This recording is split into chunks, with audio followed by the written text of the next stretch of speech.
Yo, what's up? We're just talking in side chat. Yeah, Lynn, I have all that pulled up ready to talk about it. Because people get confused over, they're trying to figure out how far he lives away, and we'll go through this. But I think you need to remember how far sound travels, especially in a rural area in the middle of the night when there's no activity, there's no ambient noise. Especially in the late, we'll say spring, still freezing out in that sense. I'm surprised there were two people up. That's what I'm surprised about. Probably the same thing Daniel's surprised about. I'm surprised there were two people up to witness that in the middle of the night in that area. And wouldn't you know it, they implicated Daniel. One of them named his name. It named your name. My God, I put myself through that live stream over at Mike Demands yesterday. It was monotonous. Mike was caught in a trap. He was caught in a trap of one being nice to that stupid son of a you-know-what. Son of Janie. Stupid son of Janie. But he got caught into this thing because you talk about somebody so much, you got to let him come in this circumstance and defend himself. But you know his real intent is to manipulate and convince people into something that's other than what's going on in this circumstance. Hey, tell the RCMP. You don't need to tell a bunch of strangers there, Mr. Innocent. But people get their emotions attached to it, and Mike wants to see him. And listen, there were about 4 good questions from his stream yesterday. Everything else was just for show. What was my favorite part about it was Daniel throwing a temper tantrum, telling Mike that he's going to leave the stream if he doesn't ban another person in his live chat. When old Daniel has every opportunity to block everybody he wants. He doesn't need to put up with any sort of accusations. People were pretty good about it yesterday, for the most part. There's this nature person. I didn't ever catch anything because I was busy cleaning in the background, listening in. But it was what you would expect. Daniel avoids talking about the critical details and the context that should go along with what would otherwise be an alibi. But there's a big hole there. And of course, during the middle of it, the highlight of it came unannounced like a giant green candle in the middle of a trading day. Completely unexpected. No insider trading here. Daniel was busy talking up Mike in the chat, tweaking. And there's no information being exchanged. It's just manipulation. It's bullshit. And it's like, well, I wonder how Mike's going to end this. It's too bad he couldn't ban this son of a bitch, but granted, there was some progress because at the end of the day, he's human. You don't want to seem like too much of a dick. So let him say what he wants to say, and it's nothing surprising. What the problem is that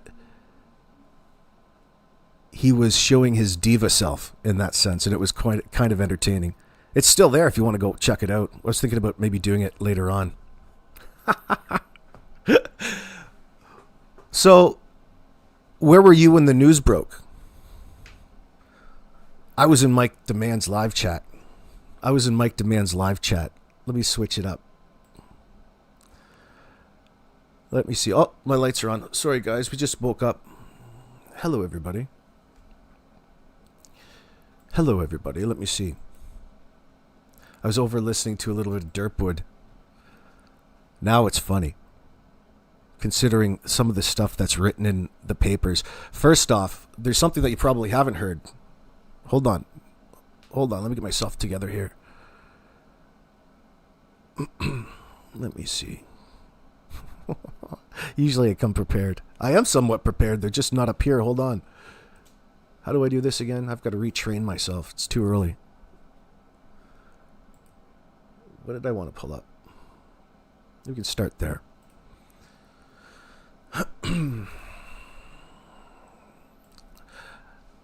Over at Adventures Underwater UK, which is a small channel that puts together these compilation videos, so it's a lot easier after the fact when people are trying to put and get together a time frame in their head. Please go and check it out. I'll put this link in chat. It's to Derpwood's.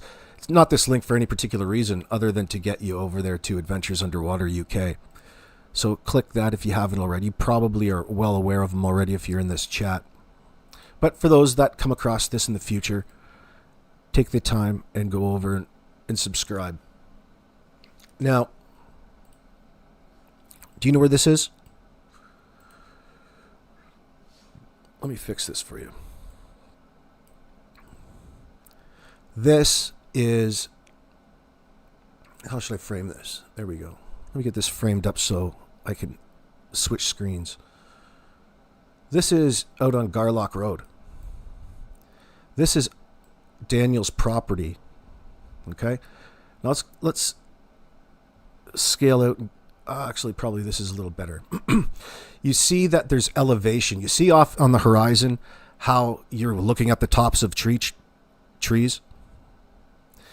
You pull your eyes closer and you come up to the curve in the road down here by where Daniel lives. Daniel lives off and to the right past that hydro pole. There's the elevation difference between Daniel's driveway and the driveway that goes up behind his house right there. You know, that splits his home. That they said that there was a log crossing it, and Janie went up and met Daniel on it when she was searching for Jack and Lily on Friday morning. That's this access. And you can see the elevation difference. And let's remember the neighbor who lives just over here. There's one neighbor that just lives up over here, and you can access it. Well, his properties are back just around inside the canopy, inside the tree line there. And he is up above, and you can see all of the lights, especially at night, hear things, especially when you're getting out of your driveway, out onto the highway. They have a certain sound, and sound reflects off the trees and up into the air, and it bounces. Sometimes you can hear it better 4 kilometers in than you can 100 feet away. These are facts. There's all kinds of plenty of studies out there over the years about how sound travels and why they use certain noise reduction systems off of highways. Now imagine just nature and having a deciduous forest and pine trees. That's meaning the only point there is that they're consistent throughout the year. Okay, so a person in the area knows all of their sounds around their house, their home sounds, and when people are coming from a mile away, intensify that at midnight when there's absolutely nothing going on. It's dark out in rural Nova Scotia, rural anywhere. In the beginning of May, you hear farmers' dogs barking off in the distance. You hear all kinds of different things when you listen for them, but you never quite know where they're coming from. I'm not saying that these individuals didn't know where this was coming from. They know the sounds that come and go in their everyday lives. That's why it's so powerful. Anyway, you can see if I zoom in on this, you can see the elevation. We can take a trip down. Let's go from the top of the hill at the neighbors. Let me switch around here and I'll go up. I'll show you where we are in relation. He should live right up over in there. Let me just get up here.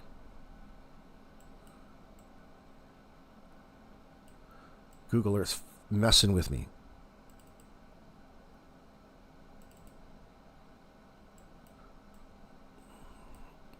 Let me do this.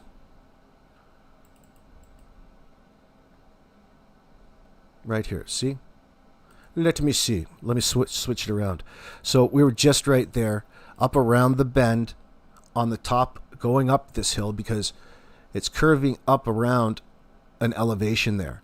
There's Daniel down here, just before the other bend. Okay? This neighbor is up in there, and there's 2 homes. There's a house right there. I don't exactly know what that is. Somebody was saying like it was a church or something like that at one time. But, or it's a shop now, or it's another house, or they've put it into a house. There's also something back in there. I don't know what it is. But the driveway and the access to it is right here. Let's see if we can't land on it. So there's Garlock, and take a look at the elevation. You can see how you're going down a hill and to the right. That's Daniel's house. Is this the access? No, that's not the access, you idiot. Doesn't look like an access to me. Maybe it is, maybe it's not. Hold on. Where does this guy live, damn you? I'll probably have to go up around here. Kept taking me back to that spot.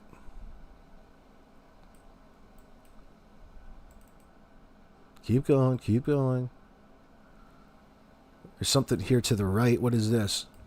The hell is this?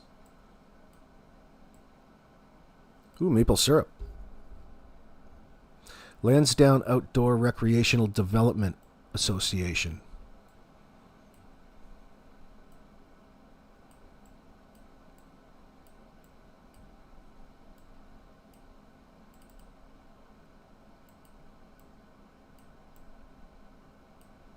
Fuck am I? Let me get out.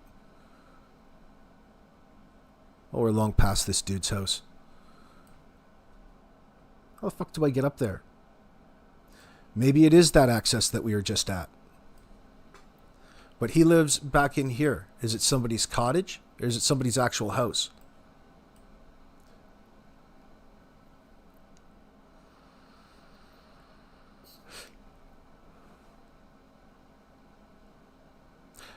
No, this is the neighbors, because somebody was talking about parking up in there and walking down through the bush, and they can see through this particular bush. You can only get so much by looking at this. But there's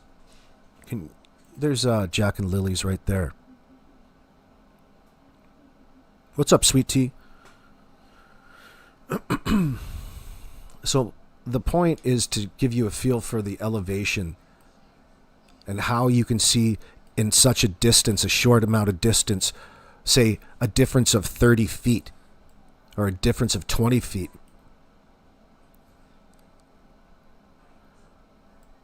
So there you can get a good sense of it, a sense of the difference in elevation when you zoom in and then come back out.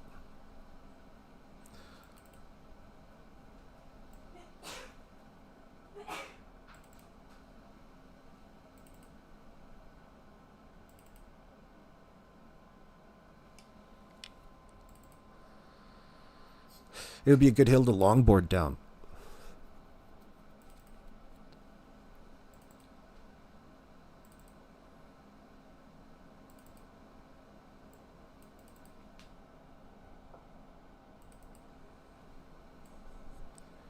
There's Jack and Lily's place.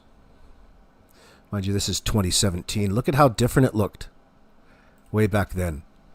Oh my God! Good morning, JC. Esther, good morning, good morning.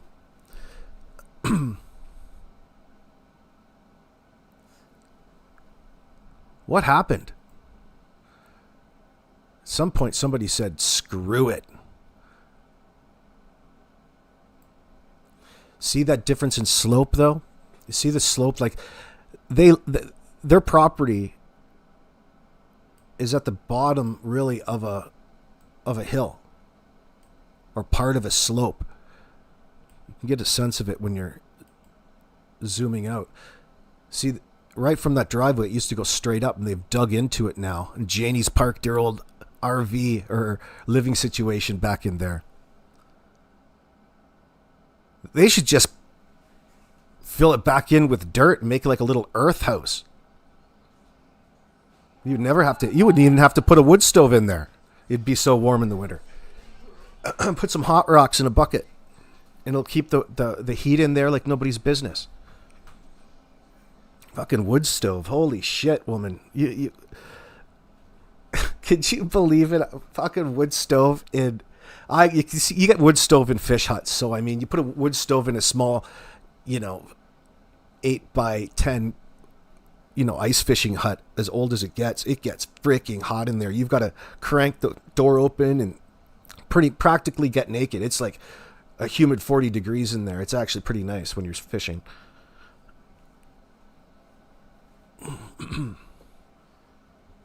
What's going on there, JC? Brian, there is a couple people that were going at him. It didn't look very good. I didn't want to be a part of that. I'd rather observe it, but Daniel's got no problem telling somebody to shut the hell up at any one point in time. A part of him, I think, kind of likes the attention in that sense. Not that he's doing all of this for attention. It's just taking away from Jack and Lily. But there's a part of him that enjoys manipulating people. That's what you're seeing. Daniel coming into a chat because he's concerned about how people don't have things exactly correct, and they made all kinds of mistakes in the little of the information, the important information, and the lack thereof about the last moments leading up to when Jack and Lily were reported missing. All kinds of mistakes in there. There ain't no mistakes. The only mistakes that are in that paper are the ones that they made in real time. And that's what it documents. It's like taking the person's report. Yeah, we can see there's all kinds of mistakes, asshole. That's what we're telling you. You don't need to come up and tell us where the mistakes are at this point in time, but how can you say no? How can you say no and throw away the information, whether it be true or a lie? You still want to be able to receive it in that sense. It's a fucking game to a degree. And Daniel likes to play that. Well, man.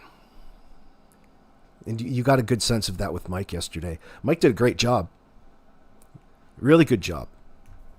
I was surprised, actually, because first, yesterday when I shut down my premiere, I didn't know that Daniel was over there talking, so I just went over to Mike's because I saw him live. I said hi to him, and I was trying to figure out what the hell he was doing. I thought he was leaving Daniel voice messages on his Facebook until I realized that the douchebag was in the live chat. Then I got stuck in there for like 2 hours just listening in just to see how things were going in that sense.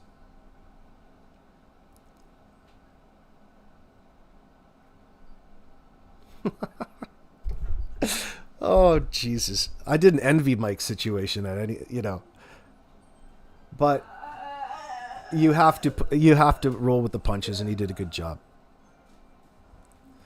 And from Daniel's perspective, no matter who you are in this situation, you get bothered by them talking about you through the media in that sense. That has an effect.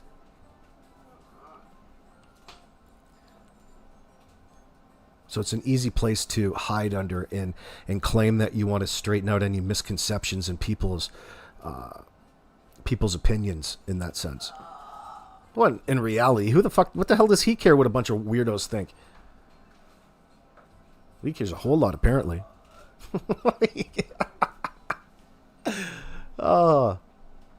But I mean, there's a lot to be said for that. Like he's desensitized. He's right. He's desensitized to things, and he's putting himself out there in a desperate attempt to make it appear that he's innocent in any wrongdoing in all of this. And he goes around and uses that logic. I'm the only one talking, right?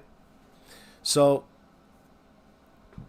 it's not confusing. It's just annoying to be around. Hurry up and throw the cuffs on this biatch. And fuck, they're getting close. They're getting real close, and I would they damn near implicated you in the CBC, Daniel. I would be severely pissed at that reporter. Honey, I thought we had established a relationship here, and you're throwing me under the bus.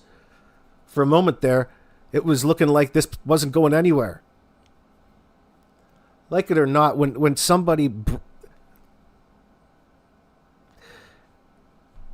like it or not, no matter what way you look at it, the CBC did a good thing yesterday. I almost fucking puked. Excuse me, I never thought I'd hear myself say that.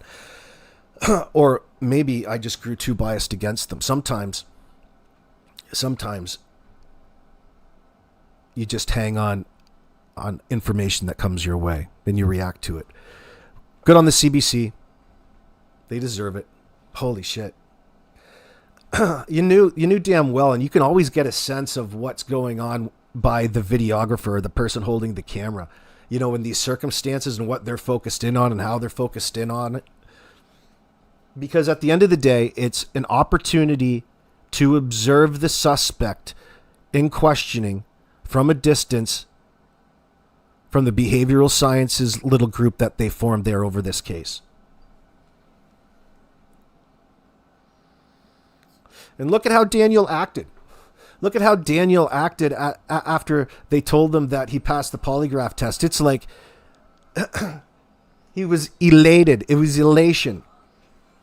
He was euphoric temporarily.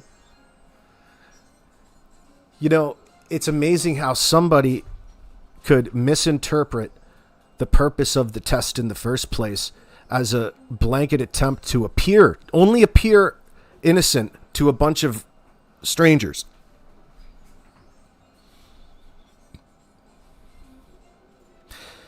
Somewhere deep down in Daniel, he's got to be absolutely terrified for the fact that we know really what he did.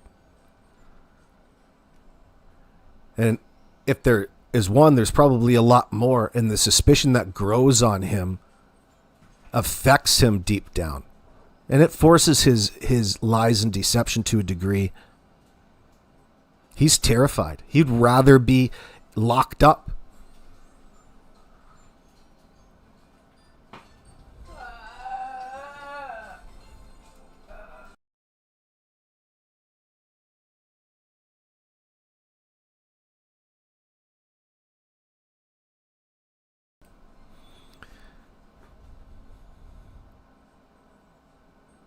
Why can't you just do like Malay and shut the hell up? Because you've got to make it appear to be that you've got nothing to hide?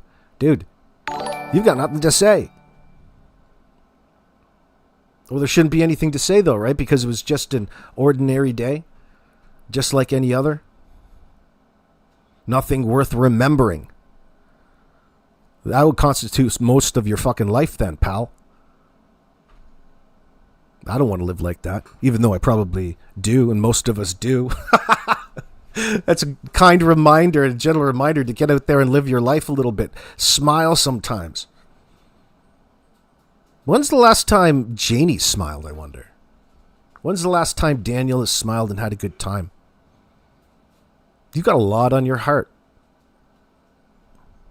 Now, I'm not talking about whether or not you're innocent or guilty in all of this. We already know the answer to all of that, Daniel.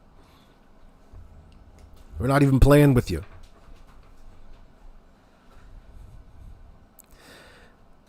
The CBC and other agencies just threw you under the bus.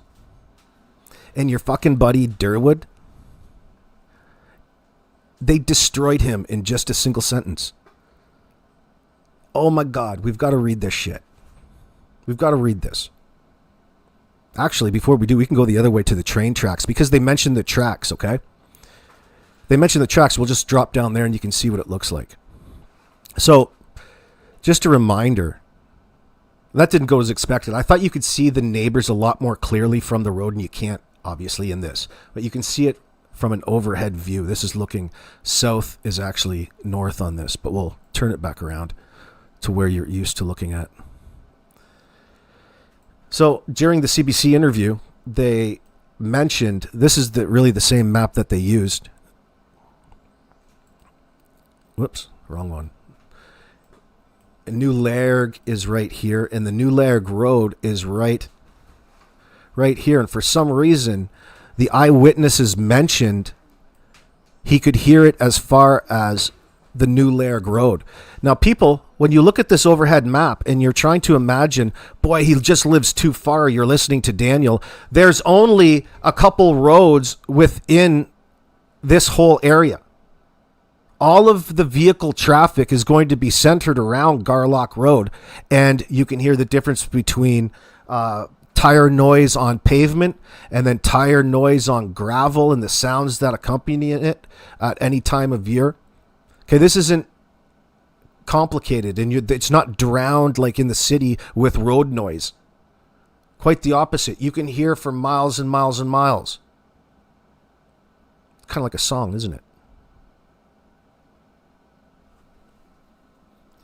So the neighbor said that they heard him stop up in this area, which is right here, around there. That's what they show on the map.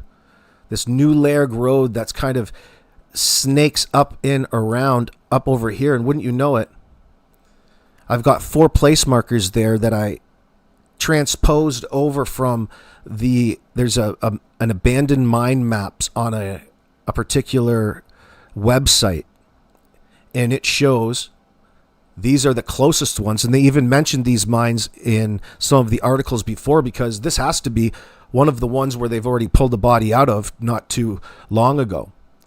And I'm not saying that that's where Jack and Lily are. I'm just wanting you to see what's in that area. And it's pretty hard to mix up. There's only so many things that go on in the area, and it all is revolving around the very minimal road that comes in and out. It's only one way in, one way out. It's the same road everybody's hearing.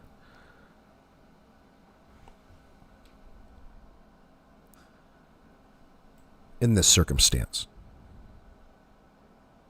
So that's up there. But along the way, there's possibilities as well. Now, that said, Belinda Gray, I guess, has been in contact with this volunteer group that apparently it's being announced that they're going in. So make sure that if this is legit, sort that out before you do, and then give them your full support. Finally, we hear, and listen, we hear some of the things that should have been said right away. Doesn't matter at this point in time. It's not important when now. It's all about Jack and Lily and trying to bring them home, because what the newer information in a nutshell really gets across to you is that these eyewitnesses, or at least the one, heard the comings and goings over the course of midnight to 5 a.m. early on May 2nd, and all of the activity was within earshot. That is so key to all of this. That means forget all of the things that we were, jumping and theorizing. There's a very strong possibility, if this information is correct, we've got no reason to believe it's not, that the kids are probably somewhere within earshot of that witness's home and Daniel's house.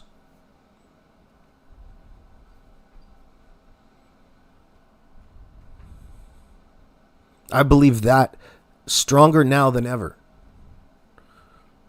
Of course, it's always possible. I'm not trying to dismiss any other theories or possibilities at this point in time, but based off of what that eyewitness was talking about and everything being within earshot, you have to suspect that the key evidence, which would be Jack and Lily, or what else people suspect of being around there, because there was probably some getting rid of things. But we don't really have any reason to suggest that, or do we? Yeah, we do. We have this eyewitness talking about this dude coming and going all effing night. Now, what was he doing in all of those trips?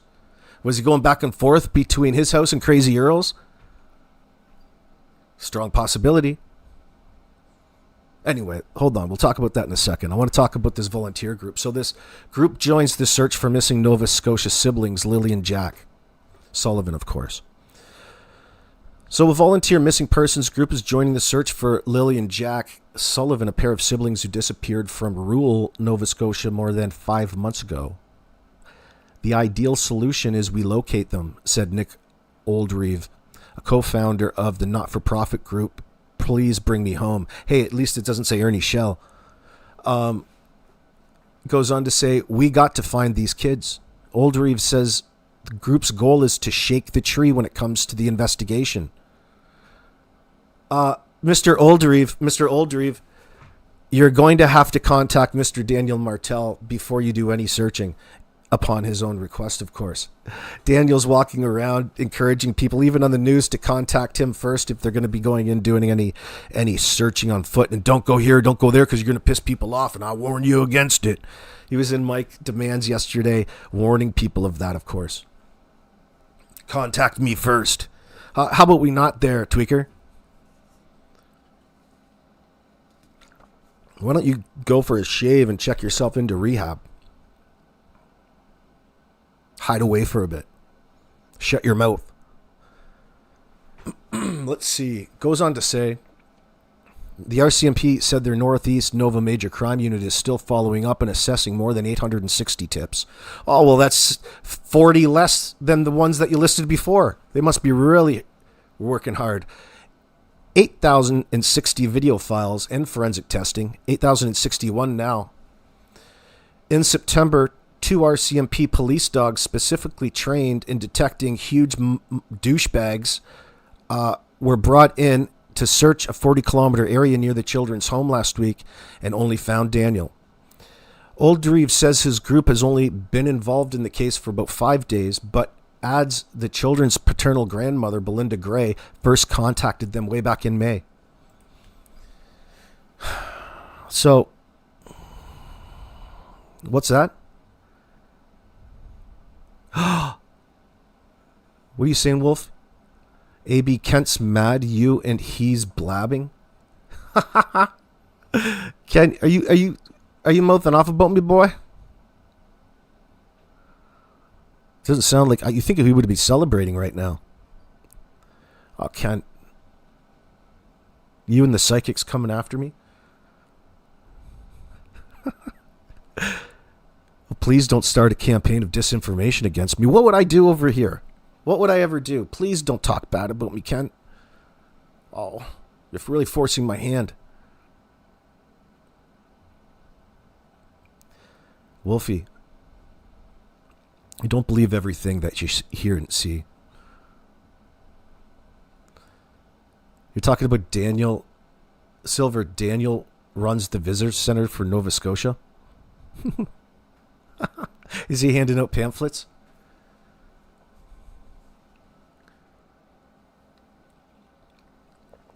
Brian, you're really on a roll yesterday. You told Ken off last night too. You need to be nice to him. He's only trying to help Daniel in this circumstance, I hear. I've listened to no Ken. I try to remain neutral in that sense. I don't want to become biased against him. I don't need to. But he's one of Daniel's cards, I hear. He's one of Daniel's cards. He's a distraction. Look, you guys hurt Kent's feelings. He's a really good man. Oh, you're over in crying shame? I was in bed early last night. I was pissed off about the Blue Jays game. They play on Sunday again. It'll be all right. I wasn't pissed off. I was just tired. Yeah, you see that Emmanuel's dad confessed sweet tea? Yeah, he did. He confessed, and think about all of the people that he put up. Think about the story that they tried to portray to the media, right?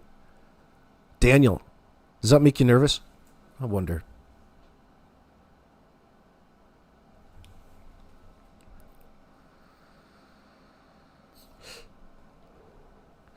Oh, you can get ready for old Daniel Turkey tonight. You tell me what goes on. You were pissed off at the Jays game? Is that what it was? You think Kent was too? Oh, wow. Probably. I was just pissed off watching the highlights. Actually, I was in a watch party. I was in a watch party watching it. Eating bacon and eggs. And I was watching Daniel and Mike's chat. That was pretty good too. The people on Drunk Turkey have something against lawyers. Do they? They're lawyer haters, infamous Kim. What are you apologizing for, JC?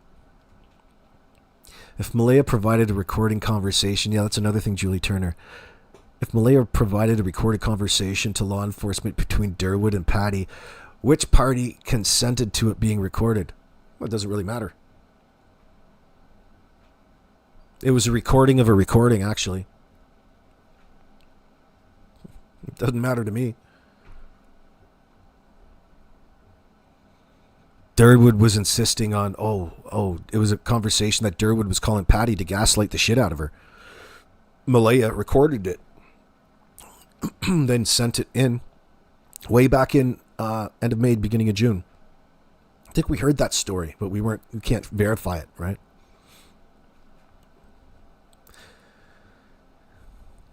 It goes to show the kind of bullshit that Daniel and Janie were indeed pulling off at the time. All kinds of channels and all kinds of people out there were talking about it, right? Just give yourselves a little Barry Horowitz pat on the back there.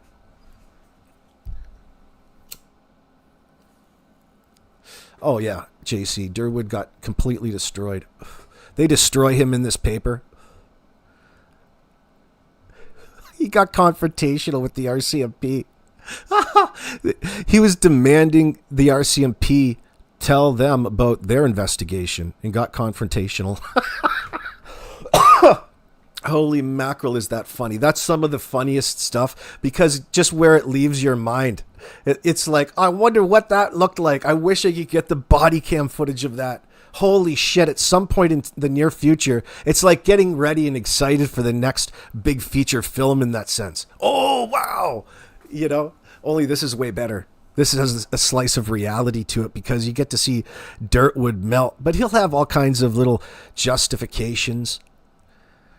You remember how all over the place that he was in the beginning, JC? He was claiming everything. He was talking like he was part of the investigation. Then he was talking about he was really a suspect, but his primary concern, his initial intent, was to make Daniel appear to be innocent. Oh, it's because he got to know him and he's such a trustworthy dude. Old Derpwood is so trustworthy. Begging everybody, you guys got to believe me. It's 1,000% ironclad, baby. All of this information he's got, and all has to do with something that's completely false about the children at that time, which buys a little bit of time for the suspects. Oh, Derpwood. Sorry, I got sidetracked. Let me finish this article.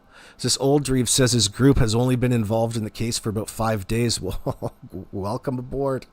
But adds the children's paternal grandmother, Belinda Gray, first contacted them in May. Oldreeve says, Please Bring Me Home has had success so far in getting more information. I'll give you a link to this article after I'm done reading it, by the way.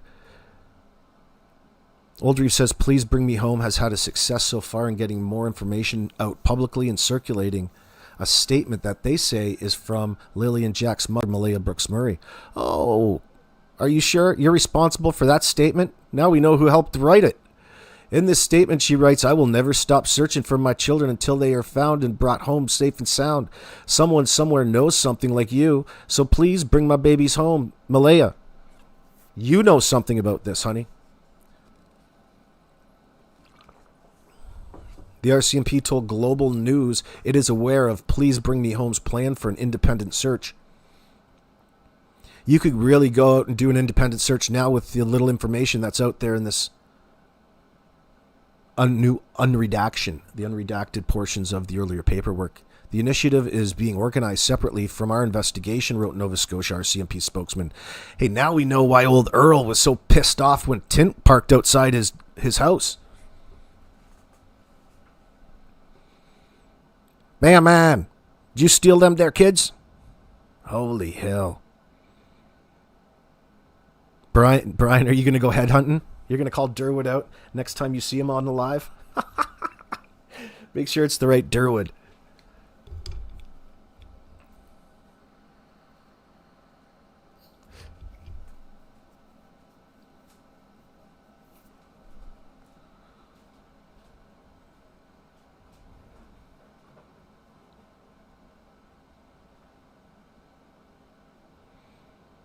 Oh, well, fuck. Daniel can prove anything that he says. If you're bringing claims at this point, you can come and prove them. I don't have to believe you. You're talking about him selling that property, and that's why he was... No. You need to have your business in order, son. You only owes capital gains tax in that sense. Not my fucking problem. That's just you wanting to change what was already printed about you in the Globe and Mail. I don't believe you. You know why? Because you've lied about everything else. Why would I believe you at this point in time? I acknowledge the fact of what he said. That's where I leave it. Tammy.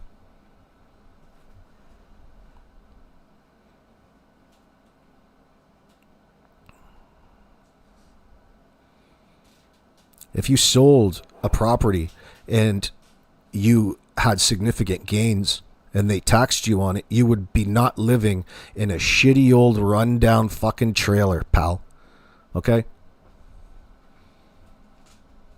Stop making it look like you're into something that you're not. Weren't you just thinking about getting into investing and things like that? Well, dude, woulda, coulda, shoulda. Woulda, coulda, shoulda. Who fucking knows? Maybe he does, maybe he doesn't. Maybe he did, maybe he didn't. But how is that impacting on everybody else's life? It was already well known about your financial difficulties. You're just manipulating everybody as we go. What property? Where is it? How much did you sell for? What were the gains? If you want to talk about your volunteering personal financial details, tell us the fucking gains. How much did you make on it? How much are they taxing you for? Then you can really throw it back in the government's pocket and people and get their backs up against them. But you don't. You're full of shit. Because if you made that much gains on your property that you sold for it to be affecting your life because of the tax that went along with it, you're not doing something right in the first place. You should have already been living comfortably and given the CRA their share, as you do.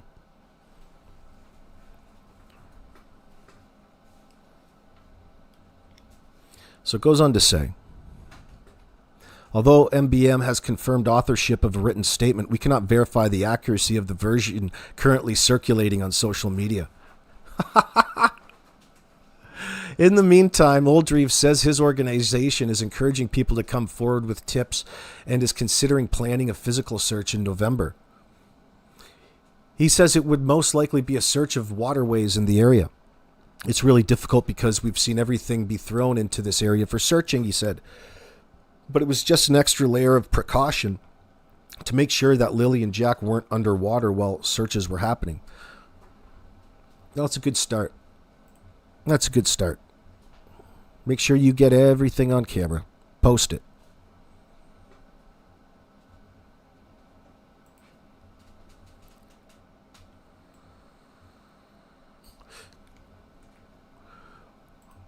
That really tickled my fancy. That really got my ears perked up. All of this within earshot, all of this activity, the coming and going, all during that time, one eyewitness said that he could hear the car the entire time, the whole ongoing in earshot. Holy shit. Where could that have been? Love to hear Mr. Wong. He's like a hero at this point in time. Just one moment.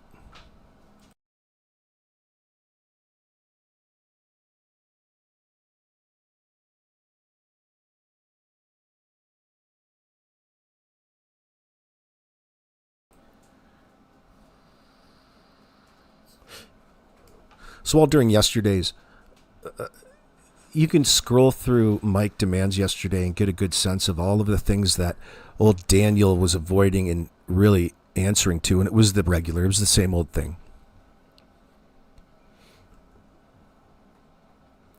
Old Danny boy.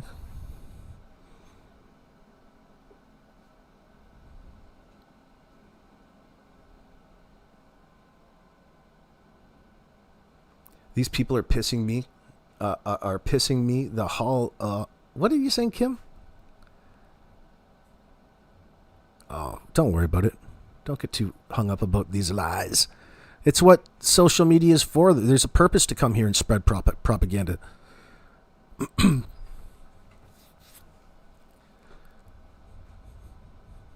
It's its utility.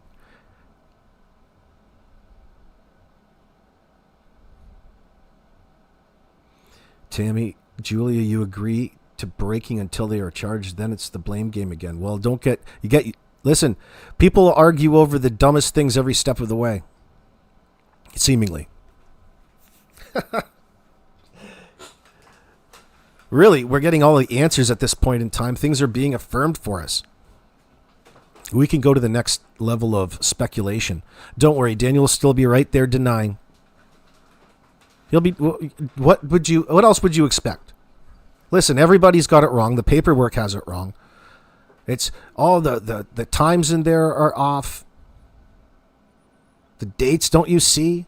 It says right there, Daniel, we don't need you pointing out all of the information, even if it is not accurate. I'll give you a little bit of a hint. None of it's accurate because you're the ones who are coming up with it. Just a huge effing manipulation.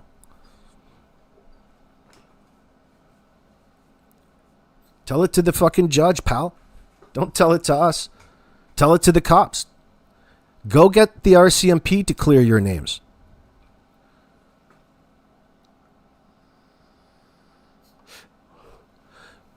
You want to misrepresent the polygraph as though, again and again and again, as though that's what its point was in the first place. No, Daniel, its point was to observe you and your answers in real time.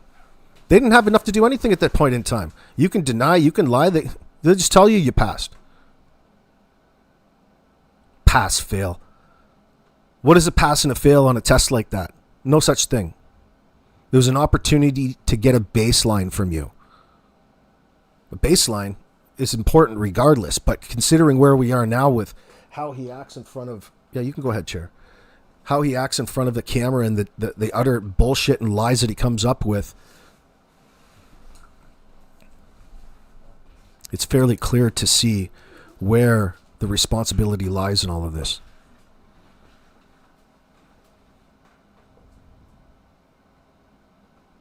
Did you notice, AB, the regulars in this case get irate if you ask questions? We all know who they are. Kind of like the game Clue. Angel 11. I don't know what you mean. The regulars. You mean people who are in live chat? Is that what you're talking about? Daniel says there's going to be a few arrests. I did notice that. Then he got mad at Mike for bringing it up again, telling him that he's twisting it. No, you're the one who just said it. I get a kick out of that Victoria's Secret. She's over in everybody's live chat spamming. As soon as this stuff breaks, she's following Daniel around this account, Victoria's Secret something.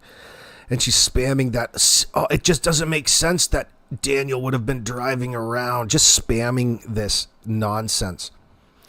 And how there must have been a stranger out there stalking the property. That was her, you know, this is what you have to deal with, people. No, it's not what it would say, Victoria's Secret, actually. Anything to show how on side you are with Daniel and him trying to get away with all of this.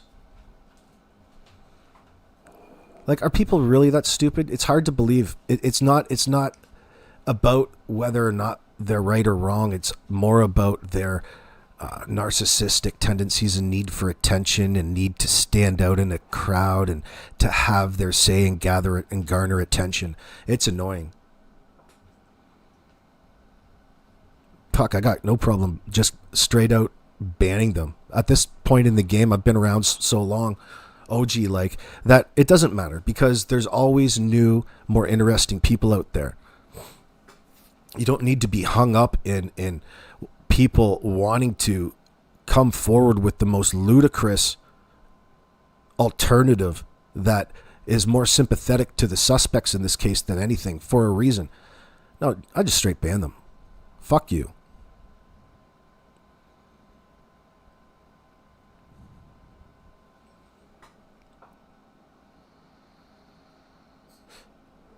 Barbara M. Daniel was said to have answered 4 questions truthfully. That's all. Only 4 and no one said passed. Oh, they even give him the benefit of the doubt. That's what was pissing us off about the mainstream media, or the corporate media at this point, because they frame it in a certain way.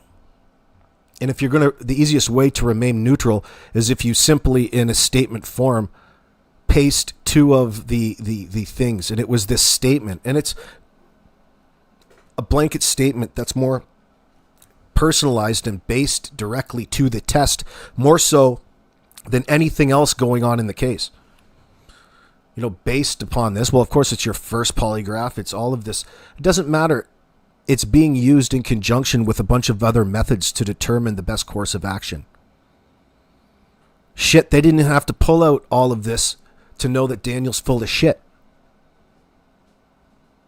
When you realize that the suspect is right there, not cooperative, full of shit and misdirecting, then you have to gather your information and accumulate it in a different way. But the good news is that you've probably found the culprit. You're on the right track. If there is such a thing in a case like this, I'm talking from a perspective of an investigator who's motivated to solve a case rather than the tragedy of the 2 children. As horrible as that is, what's really horrible that people want to spend most of their time arguing about is the amount of deception, and they still want to white knight for this son of a bitch and these individuals that are so clearly negligent and contributed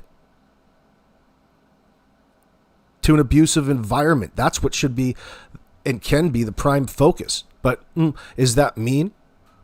It can get mean when you focus on it too much. I think people say it enough. But there's a lack of self-ownership in all of this by way of Daniel and certainly by way of Malaya. But Malaya makes more sense, especially if you're trying to form a defense and save yourself and get the best possible deal. Silence is your best choice. She's just really, the silence is affirming something that detectives are already suspicious of. Daniel wants to push 100% of the responsibility off onto Malaya. And that would be probably impossible in this circumstance. You can't just conveniently be your household and then our household and then some of it's yours, some of it's mine, and this is your job and this is my job. No.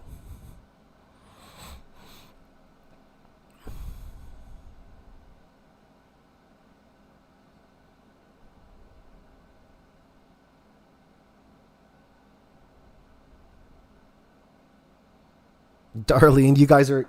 I thought that was really funny, actually. And maybe that's just the mindset I was in at the time. He had no problem telling people just to shut the hell up.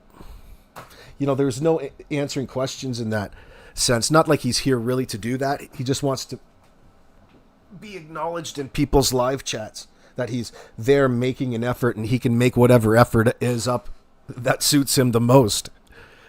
Nothing ever gets solved there. He's just a distraction. It's too late for all of this, sunshine. You want to come in at the 11th hour and tell everybody how they're wrong because there's some things wrong. You don't know anything about the case. We know more about the case than you do, or we should. There's no possible way that you should know more and be in a position of knowledge over anyone in this case, Daniel, without being a guilty party to it. And there's an over-focus on the labeling of the case, whether it be covered under the Missing Persons Act and an active criminal investigation. Spoiler, they go hand in hand. They're tough guy. You can see it in the description of this video, by the way, and get the RCMP's detail. They consider every possibility in this circumstance at all times because of the suspicious manner in which the children disappeared. What would be suspicious about that, Daniel? Why don't we focus on that a little bit? Why don't you go and talk in detail about that? But he doesn't. He sits in the chat and barely makes statements. Calling Mike by his first name. Oh, Mike, me and you fucking first name basis now. Yeah, I'm giving you just what you want. You talk about me, you must want to talk to me, baby. But ban that son of a bitch if you ever see him in here.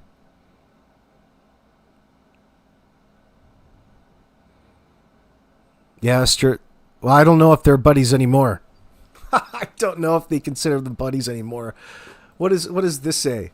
CTV News. Never would I ever go and read this unless... I'm sorry about your screens. Maybe I'll go back to this one. Hold on. Hold on, my guys. Hello, everybody. Let me go back to this.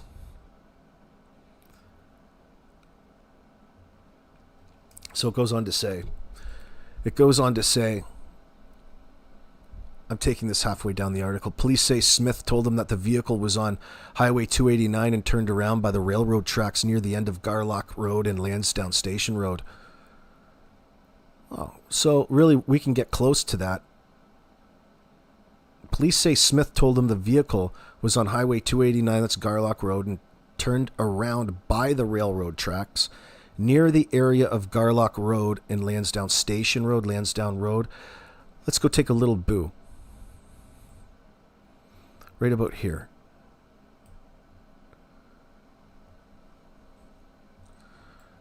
So if you go right down here, here's the tracks. This is going to be, if you turn around, look at how high the, oh, I can't see down the road too far. I have to go up a little bit. So there's the tracks. Where did we go? Right here. There we are. Not too far.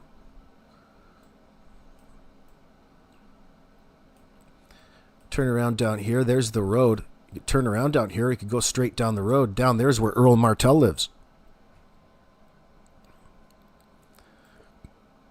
And I assume that Janie's brother lives right around in this little area as well. I can't remember exactly where he lives. But Daniels is up here and to the left. Okay, take a look at there's a hill you can see in the distance. Daniel lives just on the base of that hill.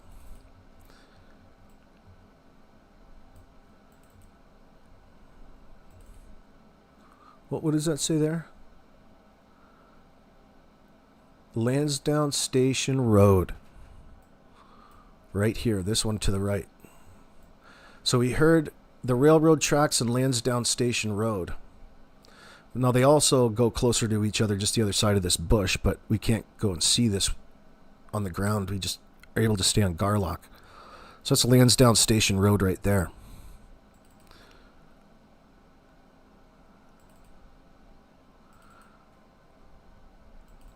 So we're already going up a hill, and Daniels is here to the left. So you are on the incline right now. You can see it.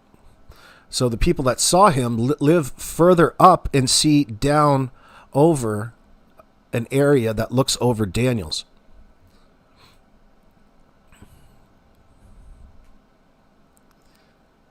Let me see. Maybe it's easier up here. Probably was easier up there. Where's Daniels right in there?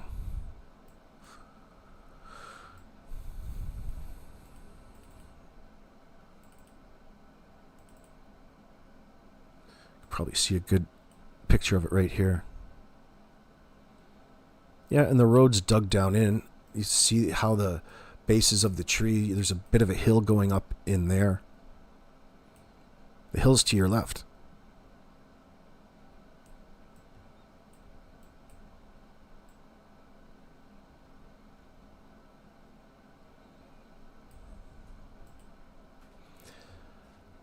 So police say Smith told them the vehicle was on Highway 289 and turned around by the railroad tracks near the area of Garlock Road and Lansdowne Station Road. According to the documents, Smith said he later spoke with Wong, Mr. Wong, who told him the vehicle he heard early that morning belonged to Daniel. Fuck. Oh, no. No. That SOB. So we don't even know though. Like, what does that mean to us? We don't know Daniel that well yet. Not like Mr. Wong knows him. Like, so to Mr. Wong, that vehicle was Daniel's. And I believe him. But what does that mean? What is Daniel's vehicle? technically.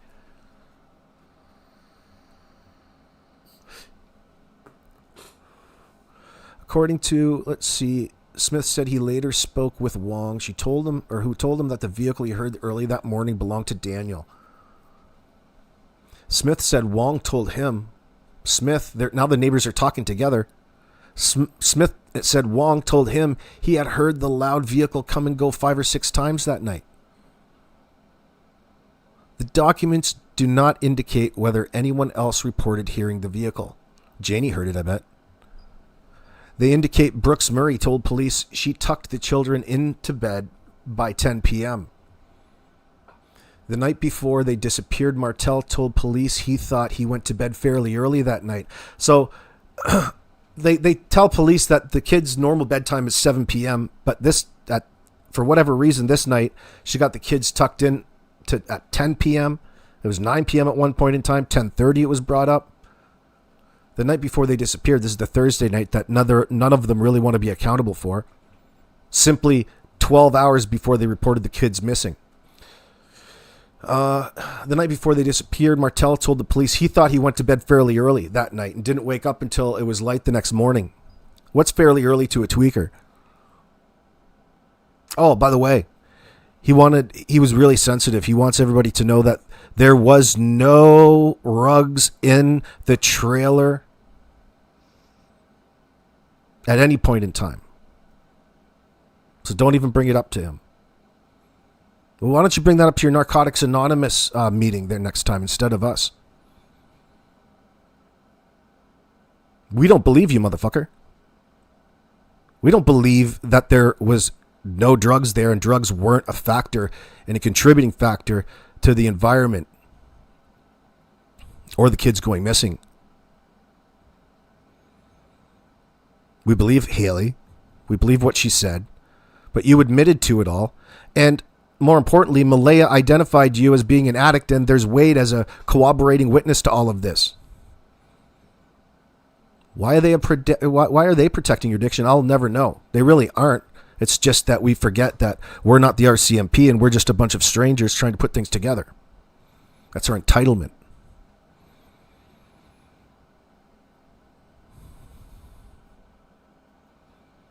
The fact that you walk into Mike's and you throw your heavy around in there, and you tell him that absolutely there were absolutely no rugs involved, would indicate that there probably were in the first place, Daniel. That's how hard you lie. Of course there was. Why? You're the one who admitted it.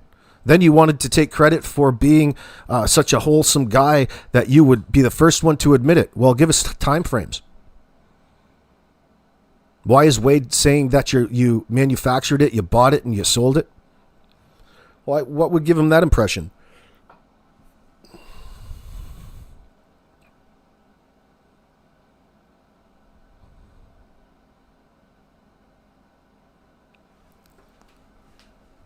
So the neighbors are talking together. Smith said later, this Justin Smith is one of the neighbors' names, said he later spoke with Wong, who told him the vehicle he heard early that morning belonged to Daniel. Smith said Wong told him he had heard the loud vehicle come and go 5 or 6 times that night. So,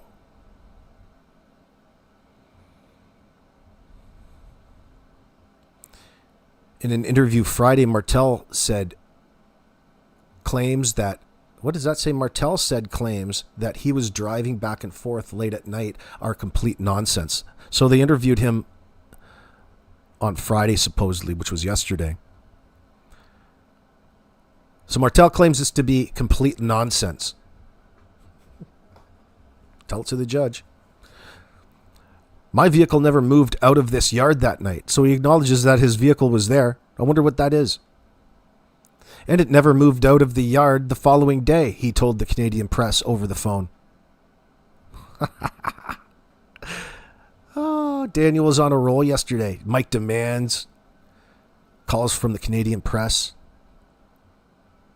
CTV. He added that at that time, the vehicle the family was using belonged to Brooks Murray. So this 2017 Nissan Pathfinder,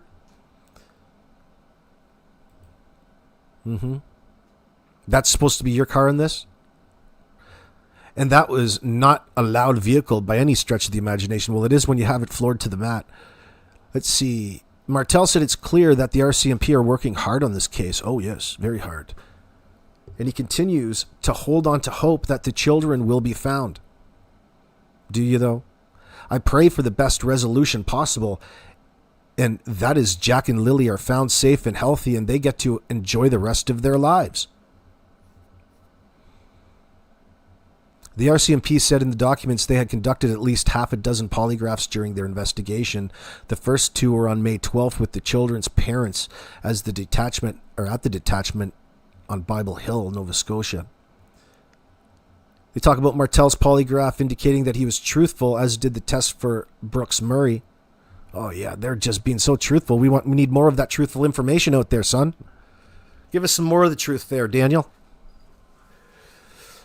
I did not have reasonable grounds to believe a criminal offense has occurred because Jack and Lily are still missing. Taking the safe route, eh? Polygraph examinations were conducted with the intention of ruling out that possibility. That was its intent. But you should have seen the body language on Daniel when he was hooked up to that machine. An affidavit sworn by Corporal Charlene Jordan Curl of the RCMP's Northeast Nova Scotia Major Crime Unit, well, that's a mouthful, says Brooks Murray provided police with a video recording on SanDisk Cruiser Glide USB of a phone conversation between her grandmother, Patty Pearson, and Pearson's relative, Darren Geddes. Oh, my God. Oh, Derpwood, shout out, bro. According to the document, Derpwood, Darren Geddes claimed to know information about the disappearance of Lily and Jack and had suggested in social media postings that MBM may have been involved in their disappearance. However, it stressed that this is his theory. Wow, he's on the case. He's the Martel's henchman. Propaganda minister. Derpwood, the minister of propaganda for Daniel Martel. The document says Geddes also suggested that he might know the location of the children. Guys, I'd just like to announce that I might know the location of the children. I'll be having a live tomorrow at 7 p.m. Make sure you're there. Oh, fucking Derpwood. Dude forgot to drop his Cash App. Although police talked with him and says he has not provided context as to why he has this theory. Police say they sought a records access order to review the video recording. It is unknown if Darren Geddes knew he was being recorded, Jordan Curl said in the document. I believe information provided in the recording could assist with locating the children by identifying further investigational avenues for police to pursue. Absolutely it does. Why is this fucking moron talking all about the case as though he knows something? The USB was given to police at the Bible Hill, Nova Scotia RCMP detachment on June 26th, and police say the video of a phone conversation was made on the evening of June 21st. It's the first day of summer. I remember that day. Police say the video recording captured Pearson holding her home phone on speaker so her conversation with old Derpwood could be heard. Although police do not specifically discuss details of the conversation, we could just imagine how that went. RCMP also say they had previously met with Geddes on May 30th. Could you imagine sitting there recording it, being Malay, and listening to this stupid son of a bitch tell you this manufactured story by, we know that they came up with at that point in time what he was pushing?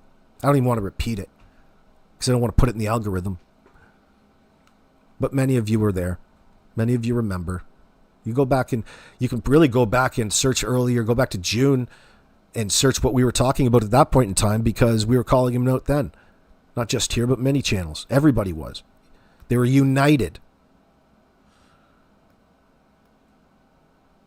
Police say the video recording captured Patty Pearson holding her home phone. Patty Pearson fucking beat you in technology, bro. Old Grandma Patty got one over on Derpwood. She recognizes when somebody's trying to set her up. That's really what she was there recording. Derpwood trying to convince Patty of this story that Malaya knows isn't true. She's in a position of knowing.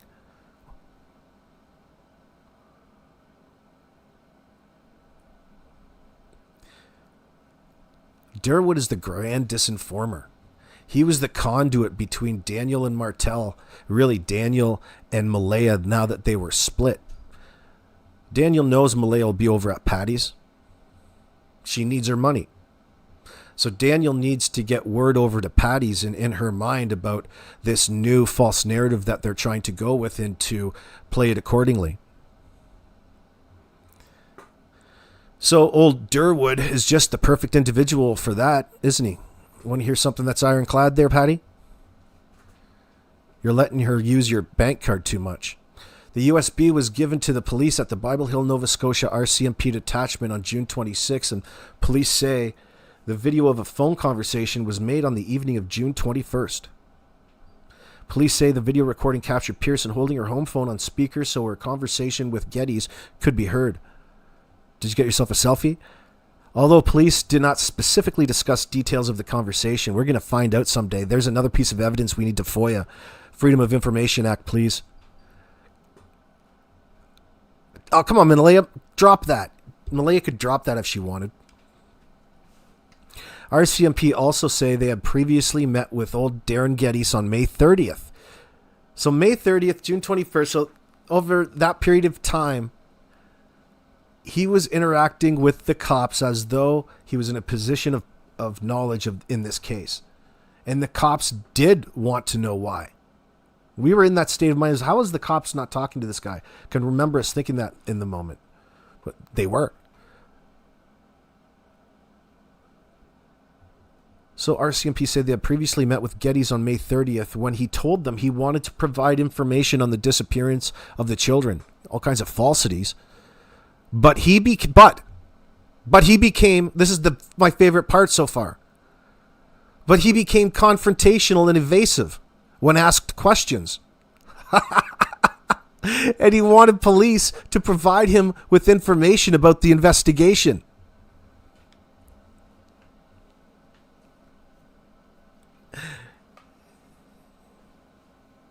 What does that tell you? What does that tell you? He became upset when his questions were not answered, police say. Why don't you answer me a few questions? Well, I wonder what sort of questions he had. I wonder what sort of questions Derpwood would have of the cops. He wanted to give something to his buddy Daniel.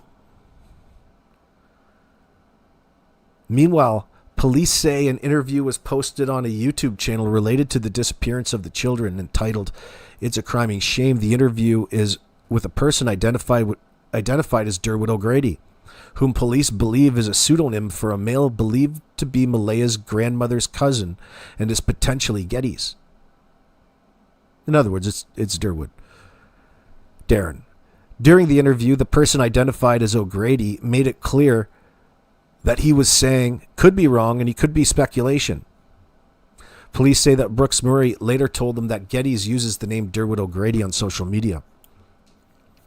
The documents also reveal that Brooks Murray provided a statement to police saying she used a smartphone messaging app to call Text Plus and called Text Plus to call her mom and Patty after Lily and Jack went missing, and that she used this because it allowed her to make phone calls using a wireless internet service. Police say Brooks Murray told them later she later deleted the software because she didn't need it anymore. She doesn't have a new account. Where is she going to use it? She's out of Janie's trailer now. That's it. She's gone. Malaya has freed herself from the prison that was Janie's trailer.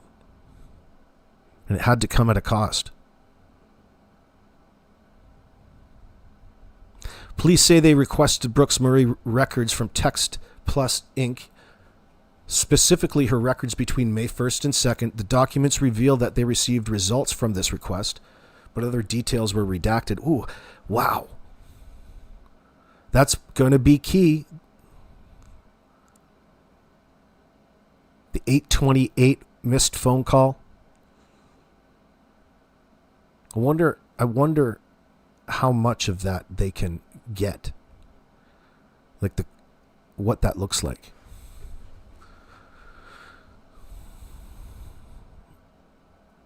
Seeing how all of these apps are really designed to spy on you and hold your information for as long as possible, it's looking kind of good. Unfortunately, in a weird way. Brooks Murray, when reached by the Canadian press by phone on Friday, declined to provide a comment.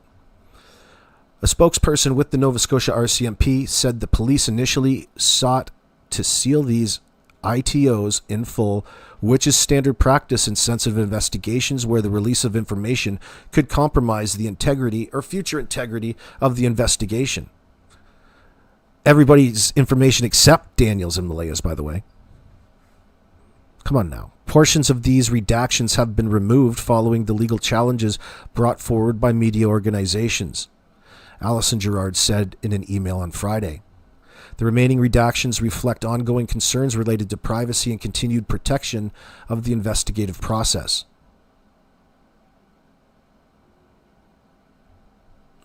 Interesting. That's Lindsay Armstrong.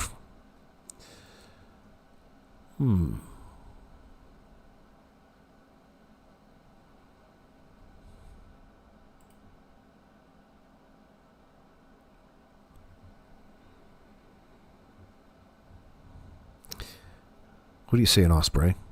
Derpwood would be lucky to go to jail? For what?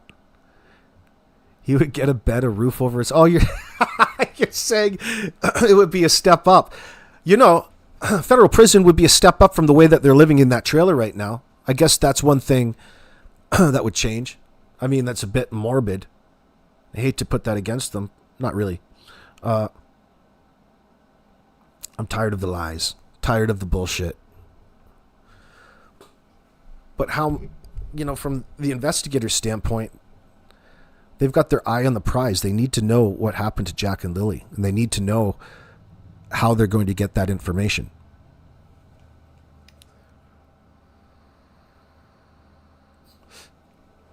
So for an investigative team, it's a lot easier to maintain status quo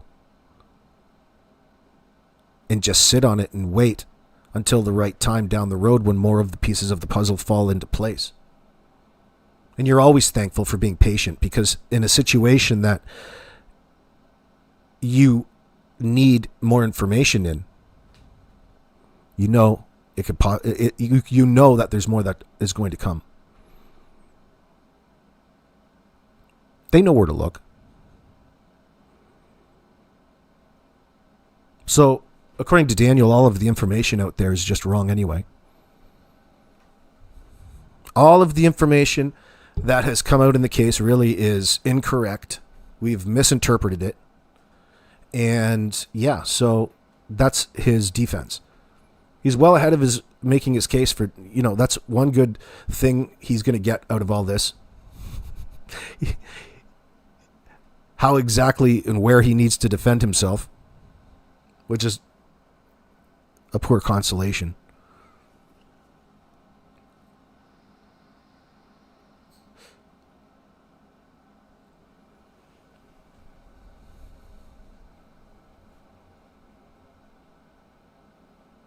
Do you know what? You guys are talking about Mariska? That's just a notorious troll, I think, out there, friends. That sounds familiar. Who's going around defending Daniel and them in this circumstance? Yeah, don't even get yourself engaged. Don't even engage in that sort of trolling. They're baiting people. You don't need to be conditioned one way or the other to make up your own mind about the circumstance. Daniel walks around in these live chats as though he's Barnum and Bailey. He's the sideshow. And he's there, just to sort out any question that you may have about this case. And he's going to deflect off your answer.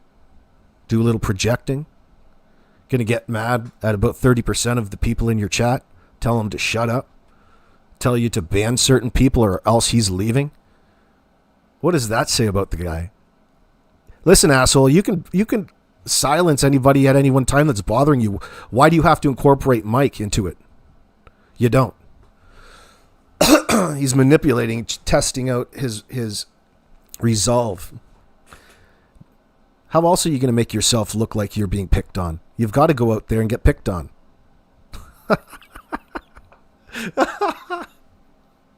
Tell the fucking cops, Daniel.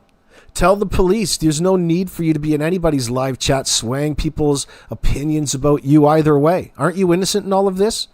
Why is all of your time taken up in sorting out all of the information that you brought forward in the first place? Yeah, we know what's wrong, bro.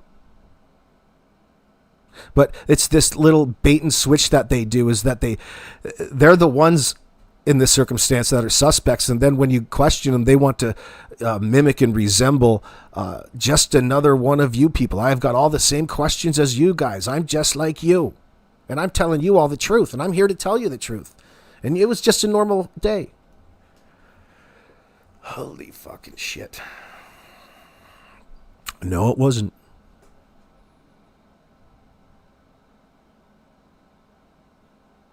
Nature videos with Sheila. Is it you that was on Daniel yesterday in Mike's chat? I missed all of that. I just heard him mention your name. You're getting on his case too much. Yeah, even though you were, guys, it didn't look very good, and I know the feeling. And I know that people are going to do it regardless. I don't even want to say one way or the other because it's going to happen. Yeah, Nature. Daniel's putting you in a position to blackmail you in that sense, hijack your emotions in that sense into treating him pretentiously nice just for the sake of him coming in and allowing you, to have him come in and just bullshit away anyway. No matter what, it benefits him in order to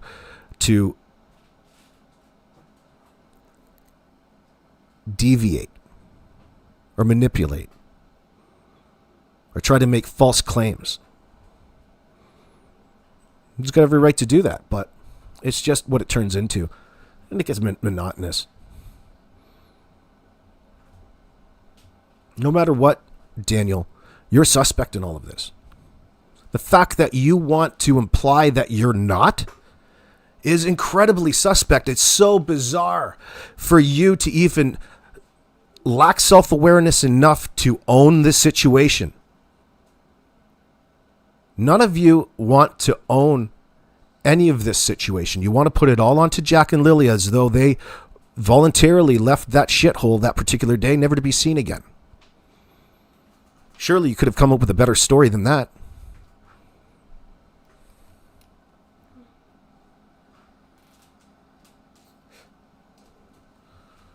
Mike told Daniel this is your show. Well, what else could Mike do? It is his show. He's a distraction. So what is it that you want to straighten out, Daniel? Oh, I want to answer any of your questions. I want to answer you. It's like talking to an Ouija board.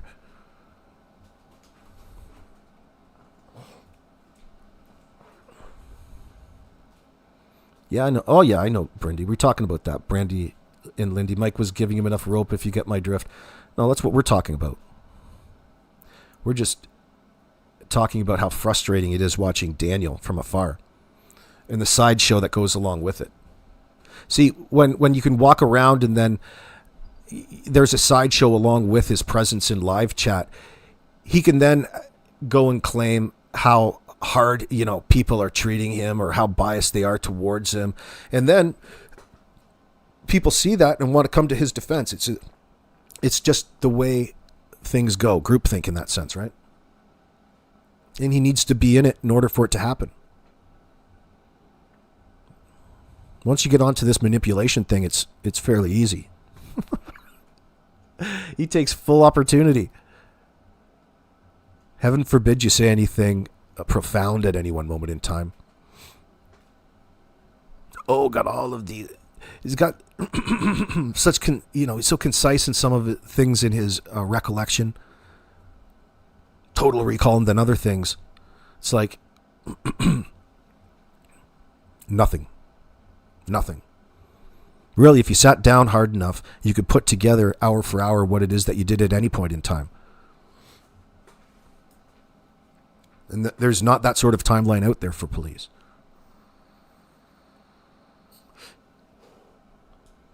And they didn't get it easy. They had to probe. Speaking of probe, there's all kinds of other areas in which the investigators will be probing as of now. Angry Rabbit, Daniel's got a trophy pic of Meadow for his cell wall in prison? Oh, come on now.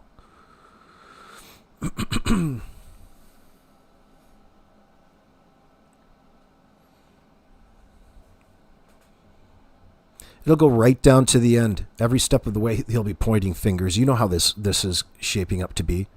He's well positioning himself ahead of time to already have his defense out there. This is what was so off about it in the beginning. He knows exactly where he needs to be. Not that it should be in front of the CBC claiming how you're not a suspect in all of this. That's not helping anything. Their focus entirely has been on how they're innocent in all of this, and this is something that they don't even ever want to acknowledge or explain to you. It's just a loose reference. They cry over it, they've been traumatized over it, but they don't ever want to tell you what it or this is that they refer to all the time.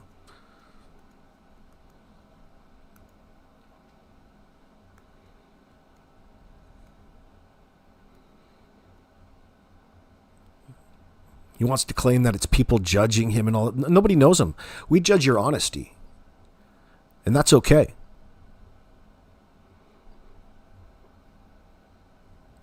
Daniel's had every opportunity to tell the police the truth. The fact that he's not and going above and beyond would tell you that probably the worst thing happened to these poor children in this circumstance, unfortunately. And that would drive the need and the desperation of this crap story that they've come up with.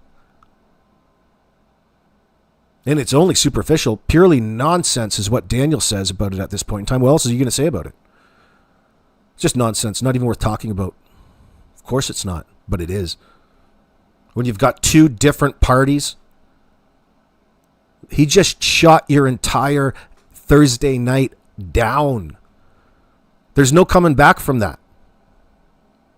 You have two people speaking to something other than what Daniel's and Malaya's narrative is. Malaya already cashed out of all this. She was already asleep away at 10:30. She doesn't know what Daniel did, but he did stay up. But then Daniel turns around and tells you that he went to bed so early that night. No. Early was like 7, 8 o'clock. Early is not after midnight. He doesn't want to really tell you when he went to bed. I'm pretty sure it was. I think it was, if I remember correctly. But you can see in the paperwork where they had to amend what was already being said, what their initial reports were. Of course, there's wrong information in there because you gave them the wrong information. And then it was updated and corrected. And then it was updated and corrected again. That wouldn't be them getting it wrong. That would be your inconsistency, Daniel. Sitting there trying to tell Mike there's all these things wrong. Therefore, everybody else's outlook on what happened is wrong. Think about what it is he's saying. The only source of information has been him and Malaya this entire time. That's why people think the kids walked out into the bush, that you guys are so eager to say you don't believe that happened at this point in time. But what about every step of the way leading up to now? Fooked. These guys are on the run psychologically. Darlene, they should be ashamed of themselves. This is two little children, not a lost dog. Well, you're absolutely correct. And I do believe the RCMP care a lot about it. I do.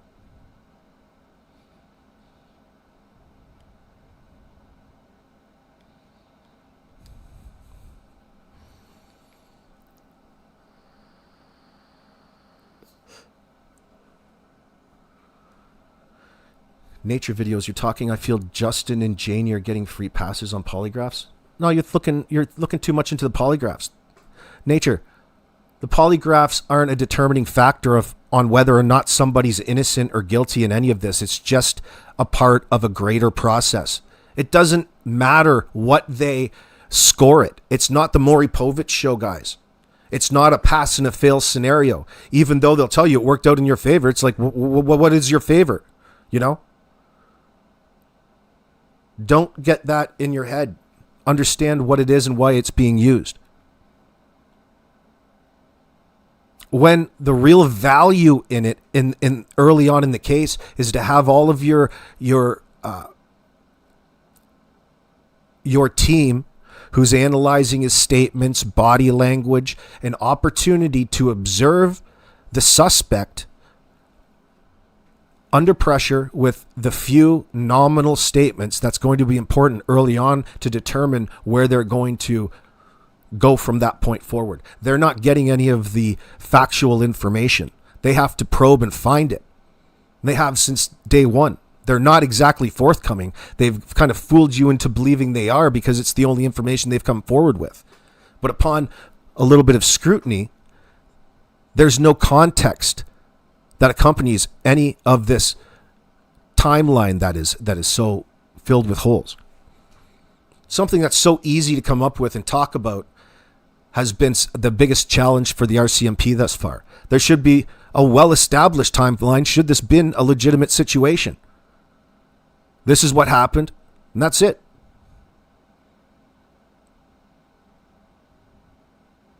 They've relied on I don't knows, experiential memory, blending different days in and calling it Thursday.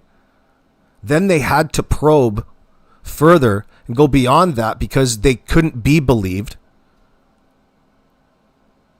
and verified with their Google locations. That was the order of operations. And the order of operations is important to this.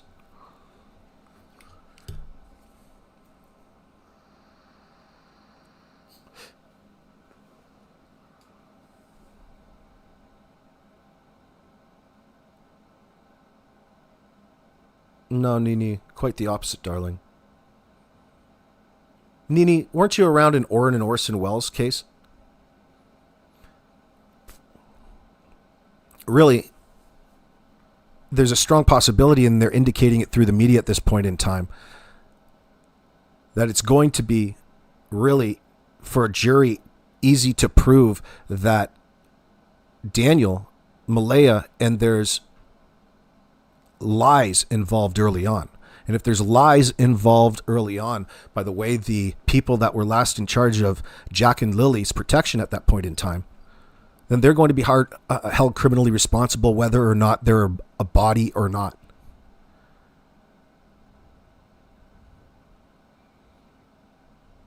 But the good news is, should some of the eyewitness details be as factual as we think, the kids can't be that far. And you have to think that the kids are probably within earshot.